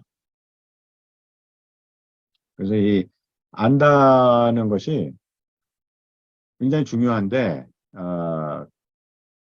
믿음과 아는 거, 아는 게 먼저입니까? 믿는 게 먼저입니까? 어떤 사람들은 이제 모든 걸 실험을 해가지고 에비던스를 보여주면 내가 믿겠다 이렇게 주장하잖아요. 그러니까 경험이 먼저입니다. 경험하면 믿겠다 이제 이렇게 주장하는 거는 이제 세상 철학이 그런 것이고, 우리 이제 기독교에서 인식론은 믿음이 먼저입니다. 믿으면 알게 되는 겁니다. 그래서 이제 그 베드로가 6장 69절에 그렇게 말씀을 하잖아요. 우리가 예수님 하나님의 거룩하신 자이심을 믿고 아나이다. 그렇게 대답했잖아요. 그래서 믿음이 먼저입니다. 우리 기독교 인식론은 믿고 우리가 예수님의 하나님의 아들이심을 믿고 알게 되는 거예요. 알고 믿는 게 아니라. 그래서 이제 아는 게 굉장히 중요해요. 지금 요한복음에서는. 그래서 1장 10절에 그가 세상에 계셨으며 세상은 그로 말미암아 지은 바 되었으되 세상이 그를 알지 못하였고 1장 16절 요한이 대답하되 나는 물로 세례를 주거니와 너희 가운데 너희가 알지 못하는 한 사람이 있었으니 4장 22절 너희는 알지 못하는 것을 예비하고 우리는 아는 것을 예비하느니 이는 구원이 유대인에게서 남이니라. 4장 32절 가라사대 내게는 너희가 알지 못하는 먹을 양식이 있느니라. 6장 42절 가로되 이는 요셉의 아들 예수가 아니냐 그 부모를 우리가 아는데 제가 지금 어째 하늘로서 내려왔다 하느냐. 이건 참 잘못된 알미죠. 7장 28절 예수께서 성전에서 가르치시며 여태 가르치되 너희가 나를 알고 내가 어디서 온 것도 알거니와 내가 스스로 온 것이 아니로라. 내가 나를 보내신 이는 참이시니 너희는 그를 알지 못하나.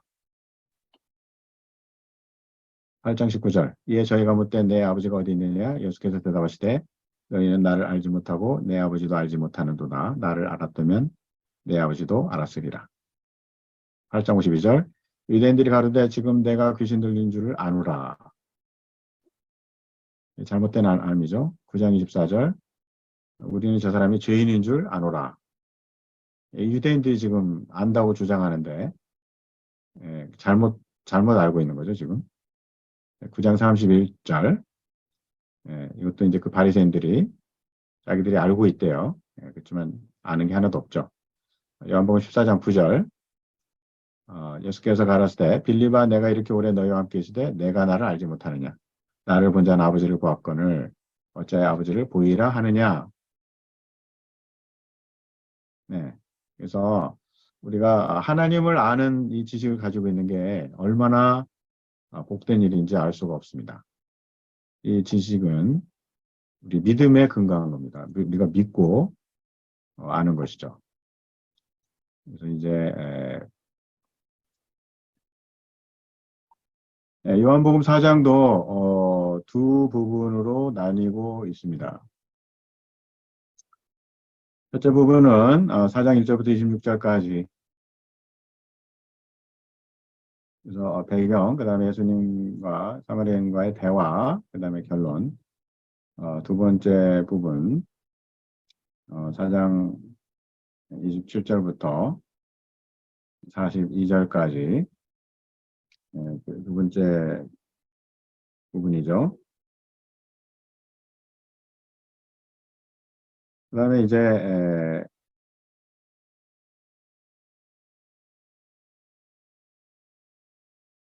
사마리아 여인과의 대화에서 그 사마리아는 이제 유대 북쪽에 위치해 있는 지역인데요.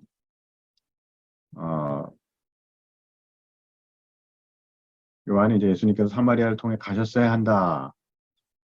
그래서 이제 신적 필연, divine necessity. 왜 이제 사마리아를 통해 가셨어야 하는지, 나중에 잠깐 살펴보겠습니다.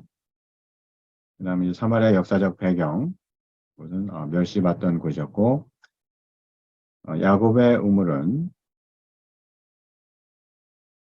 우물은 예수님의 생수로 대체될 것이라는 것이고, 때는 제6시였습니다. 정오. 그것은 예수님의 십자가 죽으심의 시간을 가리키고 있고, 예수님께서 그 여인에게 먼저 말을 거셨다 하는 거죠. 그래서 이제 여기서 우리가 니고데모와 사마리아 여인과의 대조를 여기서 발견합니다. 그래서 이제 니고데모 경우는 예수님께 니고데모가 왔어요.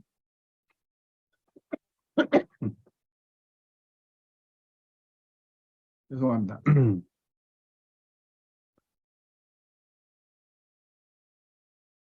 반면에 이제 사마리아 여인의 경우는 예수님께서 사마리아 여인에게 먼저 가셨죠. 그 점이 이제 대조가 되고 있습니다. 예수님께서 유도 질문을 하십니다. 내가 만약 하나님의 선물과 또 내게 물 좀 달라 하는 이가 누구인 줄 알았다면 내가 그에게 구하였을 것이요 그가 생수를 내게 주었으리라.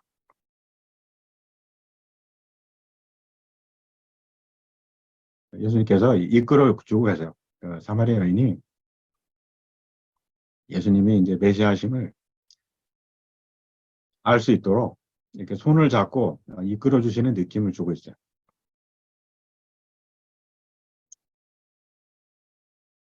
그리고 여기서 적용점은 예수님께서 우리가 예수님이 누구신지를 발견하고 믿기를 원하시고 기다리시고 계신다 하는 것을 알 수가 있습니다. 그다음에 이제 예수님께서 적극적으로 자기 자신을 사마리아 여인에게 드러내시고 계세요. 내가 주는 물을 먹는 자는 영원히 목마르지 아니하리니 나의 주는 물은 그 속에서 영생하도록 솟아나는 샘물이 된다. 여인에게 이제 그 물을 마시고 싶은 생각이 들도록 지금 그렇게 말씀을 이끌어가고 계세요. 그러니까 여인이 대답을 하기를 주여 이런 물을 내게 주사 목마르지도 않고 여기 물길로 오지도 않게 하옵소서. 이런 어떤 그 간구, 이런 광구가 지금 니고데모에서는 보여지지가 않지 않습니까? 네.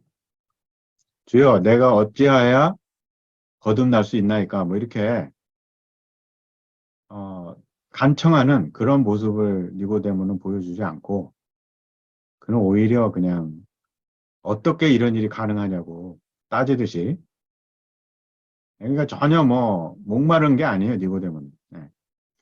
아쉬운 게 없어요.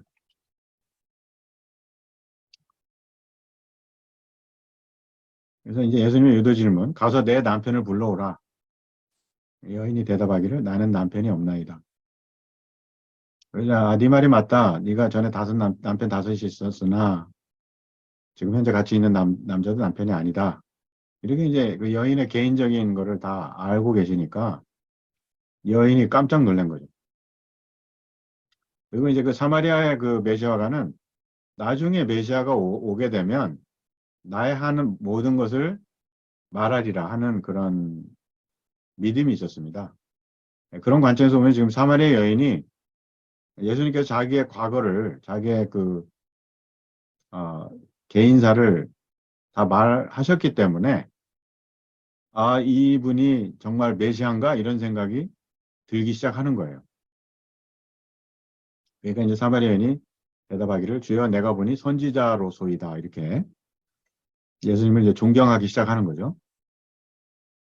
그리고 이제 종교의 주제로 바뀌어가지고 어, 당신들은 예루살렘에서 예배를 드려야 된다고 우리 조상들은 그리심산에서 예배를 드려야 된다고 한다고 예배에 관한 이제 주제를 끄집어내니까 예수님께 대답하시기를 예루살렘에서도 아니고 그리심산에서도 아니라 아버지께 예배하는 자들은 신령과 진정으로 예배하는 때가 오는데 곧 이때다.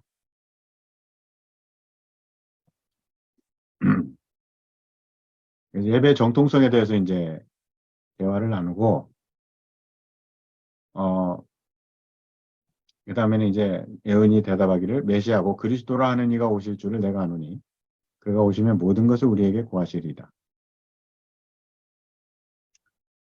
그러니까 예수님께서 내게 말하는 내가 그다 이렇게 말씀하시잖아요. 니고데모에게는 이러한 말씀을 하신 적이 없습니다. 내가 메시아다 이렇게 밝히신 적이 없어요. 나를 믿어라 그런 말씀 하신 적이 없어요. 그래서 이제 여인이 이 말씀을 받아들이고 예수님을 메시아로 믿게 되고 기뻐했다고 그랬어요. 예, 중생을 얻은 거죠. 중생을 여기서 얻었고 예수님께서 이 여인에게 네가 거듭나야지 천국을 본다 뭐 이런 말씀을 하신 적이 없고 이 여인에게는 예수님께서 메시아임을 보여주셨고 결과적으로 그 여인이 중생하게 된 거죠. 예, 이게 지금 니고데모와의 그 다른 점입니다. 그래서 우리가 여기서 알 수 있는 거는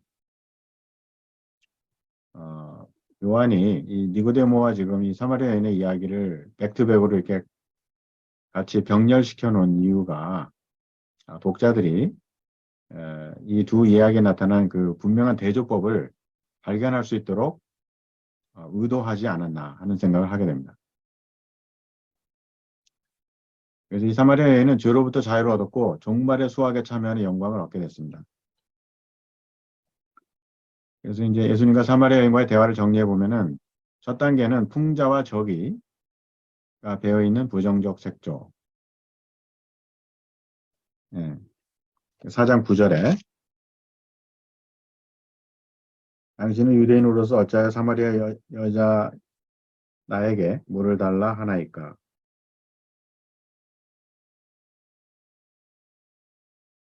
예, 사마리아 여인이 이제 예수님께 이 스트레인저가 이 낯선 사람이 왜 나한테 말을 거냐 이런 식으로 이제 퉁명스럽게 이제 대하는 거죠.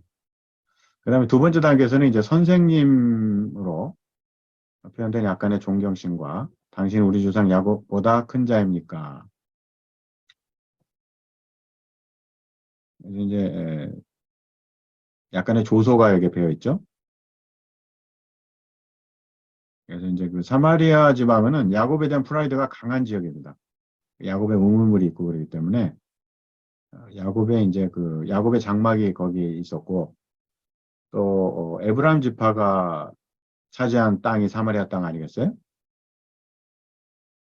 또 그 사마리아인들은 거기에 대한 프라이드가 있습니다. 세 번째 단계는 이제 그 여인의 반응의 전개. 4장 15절에 주여 이런 물을 내게 주사 목마르지도 않고 또 여기 물길로 오지도 않게 하옵소서. 이 여인이 이제 예수님께 어, 요청하고 있어요.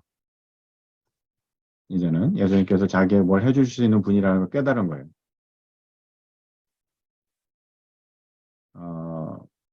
그리고 이제 4장 17절에 그 여인의 도덕적 결함이 노출이 됐고 다섯 번째 단계는 그 여인이 예수께서 누구신가에 대해서 발견하기 시작했고 당신이 선지자 아닙니까? 이렇게 이제 인식을 하기 시작하면서 예수님께서 내가 메시아다 하니까 그냥 거기서 완전히 중생시험을 하게 된 거죠. 아, 그래서 이제 이 이야기 역사적 배경을 보면은 사도행전 7장의 스데반 집사의 설교를 보면 예루살렘 성전에 대한 논박이 있죠. 하나님께서는 이 사람이 지은 성전에 계시지 않는다. 하나님은 온 우주에 계시는 분이다. 그래서 이제 성전에 대해서 이제 부정을 하는 설교를 했는데 예수님께서도 사마리아인에게 말씀하셨잖아요. 예배하는 자는 그리심산도 아니고 예루살렘에서도 아니고 오직 예배하는 자는 신령과 진정으로 예배한다고 말씀을 하신 거거든요. 그러다 보면 예루살렘 성전에 대한 논박 사상이 있는 것이죠. 여기에.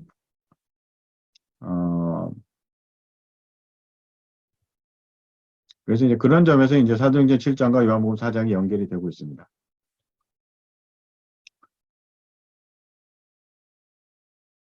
그래서 이 본문에서 이제 우리가 특징을 발견하게 되는데, 이제 그게 이제 예수께서 사마리아 지방에서 선교해야 되는 필연성이 이제 데이라는 이 동사에 나오고 있어요.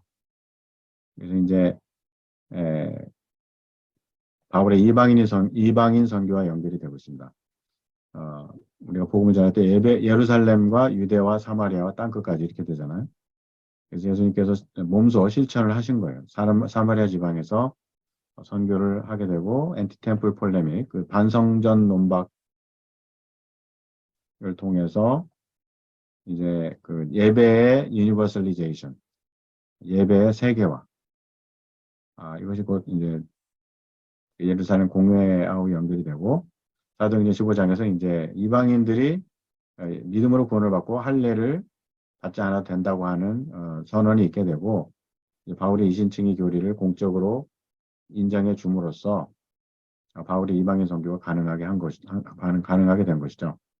그리고 이제 그 스데반이 죽을 때 순교할 때 그 옆에 증인으로 서 있던 사람이 사울 아니겠어요? 그 사울이 이제 다메섹 도상에서 예수님을 만나고 이제 회심을 하고 바울이 되게 되는데 나중에 이제 사도행전 후반에 이제 그 벨릭스 앞에서 그 자기를 변호할 때 자기가 스데반이 죽을 때 그 옆에 증인으로 서 있었다고 사도 바울이 거기서 고백을 하지 않습니까? 그만큼 바울이 그 생애 내내 그 스데반 집사가 순교한 그 사건이 마음속에 엄청난 충격으로 남아 있었을 것이고 그 스데반의 그 설교 하나님은 이 성전에 계시지 않는다고 하니 엄청난 그 메시지에 바울이 큰 영향을 받았을 것이다. 이렇게 본다면은 요한복음 4장과 사도행전 7장 그리고 이제 바울의 이방인 선교 이것이 이렇게 이 주제가 다 여기서 흐르고 있죠. 연결이 되고 있죠. 그런 차원에서 이방인 선교를 준비하신 분은 예수 그리스도 자신이고 그 어떤 첫 스텝을 밟으신 것이 바로 이제 이 사마리아 지방에 들어가 선교를 하신 것이고 그런 의미에서 이 데이를 이해할 수 있다는 것이죠. 이 데이가 it was necessary 이방인 선교를 위해서 궁극적으로 이방인 선교를 위해서 예수님께서 사마리아 지방에 들어가셔야만 했던 거죠. 그리고 이제 그 예수님께서 그 삭개오를 만나셔가지고 삭개오가 회개하잖아요. 예. 그래서 삭개오가 이제 토색한 것의 절반을 다 이웃을 나눠주고 뭐 이런 식으로 삶의 변화가 있게 되는데 예수님께서 그렇게 말씀하셔요. 내가 삭개오 집에서 머물러야 하겠다. 그때도 이제 때입니다. It is necessary. 왜 그러냐? 삭개오와 같은 그런 죄인을 구원하시기 위해서 예수님께서 오셨거든요. 그렇기 때문에 그 어떤 그 예수님의 구원의 보편성의 전형을 보여주는 사건이 되거든요. 그렇기 때문에 그런 의미에서 예수님께서 삭개오 집에 머물러야만 하셨던 것이죠. 두 번째, 이 이야기는 예수님의 고난을 내다보고 있다. 예수님의 육신적 고통, 목마름, 십자가의 처형, 제6시에 대한 언급. 그 다음에 세 번째, 종말적인 주제, 수학의 때가 도래했다고 하는 것이죠. 그 다음에 네 번째, 유대인의 예배를 대체한다. 신령과 제사로 예배하는 시대가 되었다는 것은 새 시대의 도래를 가리키는데 이는 사람들이 이제 그 죽으심과 부활하심으로써 성령을 보내주시는 예수님 안에서 그리고 예수님을 통해서 예배하는 시대가 되었다는 것을 말한다. 그래서 니고데모와 사마리아 여인의 이야기의 대조는 우리가 놓칠 수가 없습니다. 여기서. 그래서 니고데모는 유대인이었고 사마리아 여인은 사마리아 사람. 니고데모는 남자, 사마리아 여인은 여자. 니고데모는 존경받는 관원, 사마리아 여인은 천한 여자. 니고데모는 학식이 있는 바리새인, 사마리아인은 무식한 평민. 니고데모는 예수께 밤에 찾아왔음. 사마리아인은 정오에 우물가로 왔음. 니고데모는 기적을 보고 흥미를 느끼고 예수님을 만나러 옴. 사마리아인은 그녀는 예수님에 대해 들어본 적이 없음. 니고데모는 예수님의 말씀을 이해하지 못했고 그 뒤 변화가 없었음. 사마리아인은 그녀는 예수님의 말씀을 받아들였고 예수님을 믿었다. 니고데모는 예수님은 그가 이해하지 못하자 그를 꾸중하셨고 사마리아인은 예수께서는 친절하게 그 여인에게 자신을 메시아라고 내보여주셨죠. 니고데모는 중생하지 못했고 사마리아인은 중생을 했고 니고데모는 어떻게 이런 일이 일어날 수 있습니까? 라고 가능성을 부정했고 반면에 사마리아인은 겸손하게 간청을 했습니다. 그 여인은 주여 내게 이 물을 주셔서 내가 다시 물을 기르러 오지 않게 하소서라고 간청했습니다. 니고데모의 죄는 해결되지 못했고 사마리아인의 죄는 드러나고 사함을 받았습니다.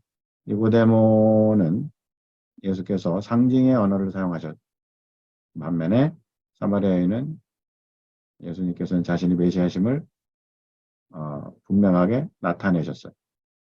니고데모는 회심이 일어나지 않은 상태에서 니고데모는 떠났고 사마리아는 그녀는 예수를 떠나 사람들에게 예수에 대해서는 전하게 됐고 니고데모는 추수에 참여하지 못했고 사마리아인은 추수에 참여했습니다.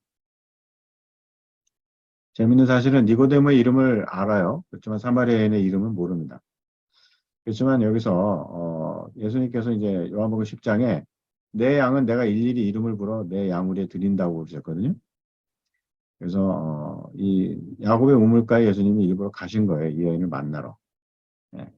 그게 이제 이 여인을 한 마리 잃어버린 양으로 예수님이 어프로치를 하신 거고 니고데모에 대해서는 예수님께서 한 마리 잃어버린 양으로서 대하시는 모습이 전혀 없습니다. 니고데모에 대해서는. 그렇다면은 니고데모는 예수님의 양이 아니었다. 이렇게 우리가 추론할 수가 있습니다. 그래서 이제 사마리아의 복선, 사마리아는 야곱의 우물이 있던 곳이며 사사시대에는 하나님의 언약궤를 모셨던 곳이다. 이스라엘의 분열 왕국 때는 여로보암에 의해서 바알 숭배가 이루어진 것이고 오므리 왕은 사마리아 언덕에 수도를 건설했다. 이스라엘 백성들이 바벨론에서 돌아온 후 성전을 건축할 때 사마리아인들은 이를 방해했고 하스마니아 왕조는 사마리아를 쳐들어가 그들을 복속에 다스렸다. 1세기에 사마리아인들은 아브라함의 후손으로 인정을 받지 못했고 우상숭배자들로서 멸시당했다. 그러나 예수님께서 그들에게 복음을 전하셨고 나중에 빌립보에서 그들에게도 본격적으로 복음이 전파되었다. 예루살렘 교회는 베드로와 요한을 그곳에 보냈고 그들은 그곳의 그리스도인들에게 안수를 함으로써 그들에게도 성령이 임하시는 것을 알게 되었고 그들을 신자로 받아들였다. 사도행전 8장에서 사마리아의 시몬이라는 사람은 예수를 믿고 세례를 받았으나 돈을 주고 안수를 통해서 성령을 내리는 권능을 사려고 했다. 그는 베드로로부터 심한 책망을 받았다. 초대교회 목사님 저스틴에 의하면 시몬은 그 창녀인 헬레나를 데리고 로마로 갔다. 그리고 그녀를 자신에게서 유발된 최초의 관념이라고 가르쳤다. 이레네우스는 시몬이 영지주의의 시조라고 말했다. 중세교회는 이슬람은 시몬주의에서 발전한 이단이라고 가르쳤다. 이들의 특징은 성적 탄압과 폭력이다. 전설에 의하면 시몬은 마법사로서 하늘을 나는 능력이 있었다고 한다. 많은 사마리아인들이 그를 신으로 섬겼다. 여기서 우리는 이슬람의 뿌리를 발견할 수 있습니다. 7세기에 마호메드가 등장하기 훨씬 이전에 이미 시몬이라는 사람을 통해서 기독교 이단이 등장했고 이는 2세기의 영주주의로 발전했습니다. 이 종교 우상 숭배의 뿌리는 사마리아의 바알 숭배였고 여기에 시몬의 주술과 니골라의 반율법주의로 혼합되어 내려오던 사교를 마호메트가 받아들여 아랍의 종교로 발전시킨 것이 이슬람이다. 그래서 이슬람은 영주주의 플러스 유대교 플러스 카톨릭 기독교입니다. 그래서 이것은 혼합주의입니다. 혼합 종교입니다. 이슬람은. 예. 여기에 이제 샤머니즘까지 있잖아요. 이슬람에. 그래서 이제 사도행전 8장 20절부터 보시면은 베드로가 가로되 내가 하나님의 선물을 돈 주고 살 줄로 생각하였으니 내 은과 내가 함께 망할지어다. 하나님 앞에서 내 마음이 바르지 못하니 이 도에는 내가 관계도 없고 분깃될 것도 없느니라. 그러므로 너의 이 악함을 회개하고 주께 기도하라. 혹 마음에 품은 것을 사하여 주시리라. 내가 보니 너는 악독이 가득하며 불의에 매인 바 되었도다. 시몬이 대답하여 가로되 나를 위하여 주께 기도하여 말한 것이 하나도 내게 임하지 말게 하소서. 그래서 이제 시몬이 회개하지 않았죠. 끝까지. 현대 사마리아는 팔레스타인 사람들이 살고 있는 서한 지구죠. 이스라엘 정부는 불법적으로 이곳에 유대인 정착촌을 건설하고 있습니다. 이곳에 쫓겨난 피난민들은 600만 명이 넘습니다. 지금은 뭐 훨씬 더 되겠죠. 지금 이게 이 600만 명이라는 게 한 20년 전 통계예요. 네. 이들은 요르단, 시리아, 레바논 등지의 난민촌에 살고 있다. 이들의 많은 수는 ICC에 들어가 새로 활동을 하고 있고 사마리아의 역할은 예수님께서 재림하시기 전에 민족과 민족이 나라와 나라가 갈등하고 싸우는 것을 촉진하는 것이다. 그래서 지금 요즘에 뉴스 보니까는 이제 그 팔레스타인 청년들이 테러를 지금 증가시키고 있는데요. 어, 지금 한 20년 전에 있었던 그런 큰 갈등이 있었는데 점점 지금 갈등이 고조되고 있는데 그 이유가 뭐냐면은 나다나유가 지금 총리가 됐는데 구구 진영의 그 세력을 규합해 가지고 그들의 서포트를 받아서 지금 총리가 됐어요. 근데 그 구구 진영이라는 것이 그 정통 유대교 완전히 그 곱슬머리 하고서 그 통곡의벽 앞에서 그냥 몸 흔들면서 기도하는 오소독스 주들 있잖아요. 예, 그 당과 이제 그 어떤 그런 그 시온주의 어, 그리고 그 유대교 그 정통 유대교 입장을 고수하는 그러한 당들의 그 어떤 그 지도자들의 그 지지를 받아가지고 이제 나다네가 그 총리가 됐는데요.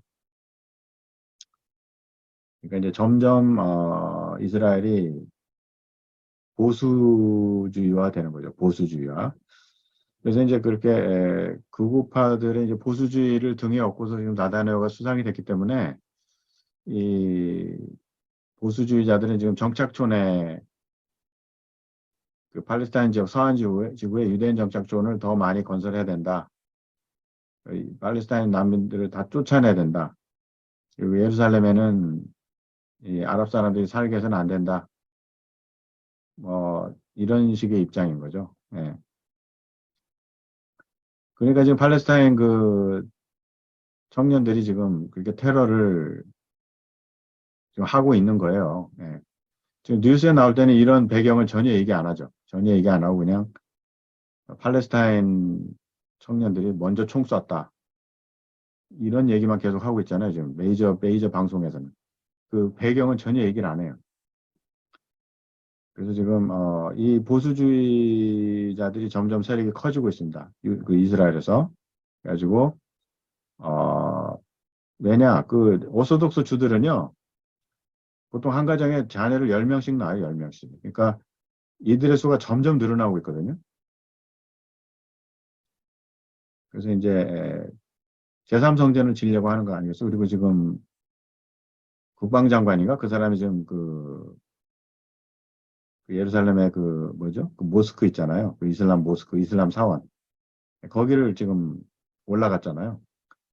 그거는 그 영린을 건드리는 거거든요. 이게 팔레스타인 그 회교 쪽에서는 그거 절대 그건 용납할 수 없는 건데 지금 그 국방장관이 나다나유가 그 저기 뭐야 그 회계사원에 가지 말라고 그랬대요.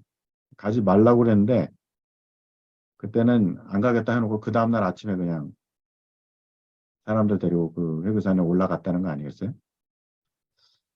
그래서 이제 나중에는 여기서 우리가 6월절을 지내야 된다. 6월절을 여기서 셀리브레이트 해야 된다. 지금 그러고 있어요. 그렇기 때문에 지금 이게 지금 이 팔레스타인의 테러가 점점 늘어날 거고 지금 6월절이 얼마 안 남았잖아요.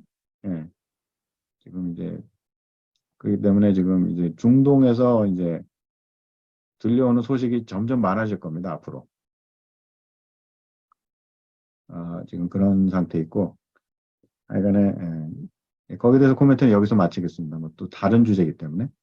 그래서 어쨌든 그 사마리아가 어쨌든 요즘에 그 서한 지구가 사마리아라는 거, 지금 중동의 그 컨플릭이 아주 그냥 아주 그라운드 지로입니다. 거기가. 그래서 예수님께서 그 사마리아 땅에 들어가셔야만 하겠느니라. 이게 지금 요한복음 4장하고 어떻게 이게 지금 연결이 되고 있는지 우리가 한번 종말적인 관점에서 생각을 해봐야 되겠습니다. 그래서 이제 요한복음 4장에 있어서 대조법, 친히 증거하시기를 선지자가 고향에서 높임을 받지 못한다 하시고, 여기서 고향은 갈릴리를 가리키는가, 아니면 유대를 가리키는가, 아니면 유대인 전체를 가리키는가. 4장 45절에 보시면은 갈릴리에 이르심에 갈릴리인들이 그를 영접하니 이는 자기들도 명절에 갔다가 예수께서 명절 중 예루살렘에서 하신 모든 일을 보았음이더라. 이 구절에서 요한은 갈릴리 사람들이 예수님을 메시아로 믿었다고 말씀하고 있는 것이 아니라 그들이 예수님을 영접했다고 표현합니다. 그들이 예수님을 영접한 이유는 그들이 예수께서 행하신 일에 대해서 들었기 때문입니다. 4장 42절에 그 여자에게 말하되 이제 우리가 믿는 것은 내 말을 인함이 아니니 이는 우리가 친히 듣고 그가 참으로 세상의 구주인 줄 알미니라 하였더라. 그래서 여기서 이제 요한은 뭘 말씀하시냐면은 유대인들은 예수님을 배척하지만 이 사마리아인들은 예수님을 영접했다 하는 그 대조법이 여기 나타났습니다. 4장 48절 예수께서 가라사대 너희는 표적과 기사를 보지 못하면 도무지 믿지 아니하리라. 예수께서 공생애를 시작하셨지만 사람들은 예수님을 믿지 않았습니다. 예수님을 믿는다고 하는 사람들도 예수님이 행하시는 기적을 인해 좋아했지. 정작 예수님이 누구신지 아는 사람도 믿는 사람도 없었습니다. 반면에 사마리아인들은 사마리아 여인이 예수에 대해 증거하는 말을 듣고 예수를 믿었습니다. 이들은 예수님의 기적을 보지 않고 그의 말씀을 바탕으로 믿는 사람 믿었습니다. 그래서 이 요한복음 전체에 믿지 않음의 주제가 연면이 흐르고 있어요. 요한복음 2장 23절부터 24절 예수님의 행하신 기적을 보고 예수님을 믿는 유대인들이 있었으나 그들의 믿음은 결핍된 믿음이었습니다. 요한복음 3장 니고데모의 믿음도 결핍된 믿음이고 요한복음 4장 갈릴리 사람들도 기적을 보지 않으면 믿지 않았다 하는 거죠. 요한복음 5장 유대에서 유대인들이 예수님께 내 저기를 가지게 됩니다. 예수님께서 예루살렘에서 그 베데스다에 모여서 중풍병자를 일으키셨어. 이 자리를 들고 걸어가라. 안식일을 위반한 것이 돼서 유대인들이 예수님을 죽이려고 했습니다. 요한복음 6장 갈릴리 유대인들도 예수님을 믿지 않았죠.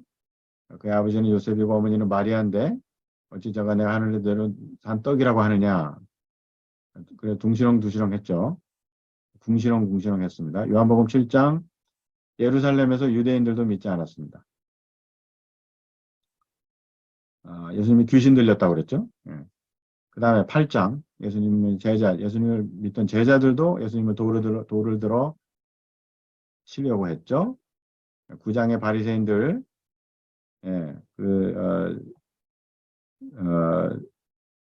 시각장애인이 이제 눈을 뜨게 돼가지고 그를 핍박하고 있죠. 그 다음에 10장에서도 이제 수전절에 예, 사람들이 예수님이 귀신 들렸다고 그러고 있고 이런 식으로 이 예수를 믿지 않음의 이 주제가 지금 계속 발전되고 있어요. 그래서 이제 12장 37절부터 40절까지 그 결론이 말씀되어 있습니다. 결론이. 그래서 요한이 이렇게 결론을 내리고 있어요. 이렇게 많은 표적을 저희 앞에서 행하셨으나 저를 믿지 아니하니 이는 선지자 이사야 말씀을 이루려 하십니다. 가로되 주여 우리에게 들은 바를 누가 믿었으며 주의 발이 네게 나타났나이까 하였더라. 저희가 능히 믿지 못한 것은 이 까닭이니 곧 이사야가 다시 일렀으되 저희 눈을 멀게 하시고 저희 마음을 완고하게 하셨으니 이는 저희로 하여금 눈으로 보고 마음으로 깨닫고 돌이켜 내게 고침을 받지 못하게 하려 함이니라 하였습니다. 그렇게 되면 여기서 이제 그 이사야 6장 9절 말씀에 이 말씀을 인용하고 있는데 저희 눈을 멀게 하신 그분은 하나님이시죠. 그죠? 저희 마음을 완고하게 하신 분도 하나님이시고. 그래서 그 목적이 뭐냐? 저희로 구원받지 못하게 하시려 한 것이다. 그러면은 그들이 구원받지 못한 책임이 하나님께 있느냐 하는 게 아니죠. 왜냐하면은 지금 아담의 원죄로 인해 사람들의 마음이 어두워지고 무뎌졌거든요. 그래서 복음이 전파돼도 그 복음을 받아들일 수 없는 거예요.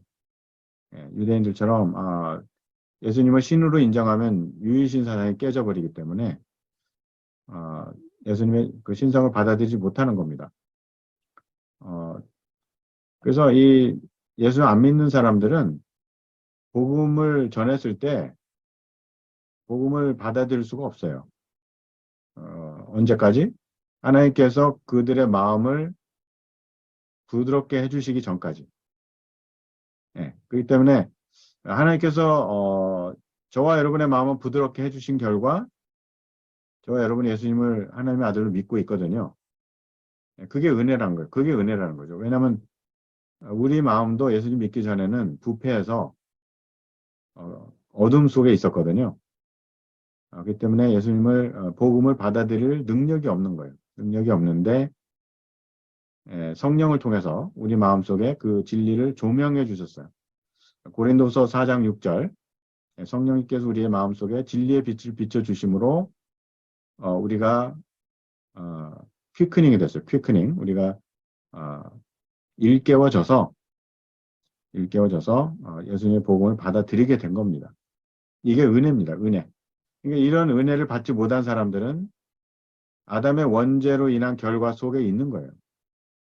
그렇기 때문에 그 상태 속에서 예수님의 복음을 배척하고 지옥에 가는 거기 때문에 하나님을 블레임할 수가 없는 거예요. 그러니까 하나님 책임이 아닙니다. 저들이 믿지 않은 거지. 그래서 지금 이 표현은 40절에 저희 눈을 멀게 하시고 저희 마음을 완고하게 하실 이는 저희로 하여금 눈으로 보고 마음을 깨닫고 돌이켜 내게 고침을 받지 못하게 한다고 하는 이 말씀이 그들이 이미 눈이 멀게 돼 있는 상태에 있거든요. 그들의 이미 마음이 어두운 상태에 있고 마음이 무뎌진 상태에 있어요. 있는 상태를 더 컨솔리데이트 하신 거죠, 하나님께서. 그거를 더 하드닝 하신 거예요. 그래서 확실하게 이제 지옥에 가시도록 하신 거죠. 그래서 그 아담의 원죄 결과를 확실하게 하신 겁니다. 하나님께서는. 그런 것이지 그들이 복음을 받아들일 수 있음에도 불구하고 그렇게 못하도록 만드신 건 아니죠. 그 다음에 이제 왕의 신의 아들을 고쳐준 이야기가 이제 있습니다. 4장 46절부터 54절까지. 한 왕의 신하가 예수께 와서 죽어가는 자신의 아들을 고쳐달라고 애원했습니다. 이때 예수님께서 그곳에 가시지 않고 그에게 내 아들이 나았다고 말씀을 하셨습니다. 이는 예수님께서 나사로가 병들었다는 소식을 들으시고 길에서 이틀을 지체하시다가 그가 죽은 후에 베다니에 도착하신 일과 대조되고 있습니다. 예수님께서 환자로부터 멀리 떨어진 곳에서 그를 고치신 것은 예수님의 전능하심을 나타내고 있습니다. 이 이야기에서 특이한 것은 예수님께서 그 신하의 믿음이나 그 아들의 믿음 때문에 그 아들을 고쳐주신 것이 아니라 하나의 표적으로서 그 아들을 낫게 하셨다는 것입니다. 예수님께서는 너희는 표적과 기사를 보지 못하면 도무지 믿지 아니하리라고 말씀하셨습니다. 그 신하와 그의 가족은 표적을 보고 예수님을 믿게 되온 것이죠. 예수님께서는 요한복음 20장 29절에 부활하신 뒤에 도마에게 말씀하시기를 너는 나를 본 거로 믿느냐? 보지 못하고 믿는 자들은 복되도다라고 말씀을 하셨습니다. 그래서 기적을 체험하고 예수님을 믿을 수도 있어요. 그렇지만 근본적인 그 믿음의 그 발생은 그 예수님의 하신 말씀을 받아들임으로 일어나게 됩니다. 그래서 이 문단에서 왕의 신하는 공간복음에서 한 백부장과 연결이 되고 있어요. 그렇다면 이 이야기도 유대인들은 예수를 배척한 반면 이방인은 예수님을 믿었다는 주제를 발전시키고 있는 것입니다. 그래서 그 요한복음에서는 유대인들이 예수님을 배척하고 이방인들이 예수님을 믿는다. 그래서 그 요한복음 10장에 예수님께서 내가 내 양을 일일이 이름을 부르서 내 양물에 들어가게 한다고 하시는 말씀에서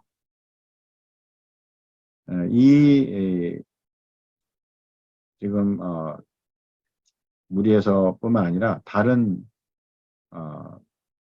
지역에서도 내 양을 부르겠다 그런 표현이 있거든요.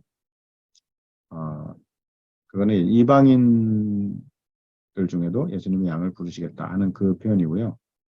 그다음에 이제 12장에 그 헬라 사람들이 예수님을 만나겠다고 오는 그런 구절이 있거든요.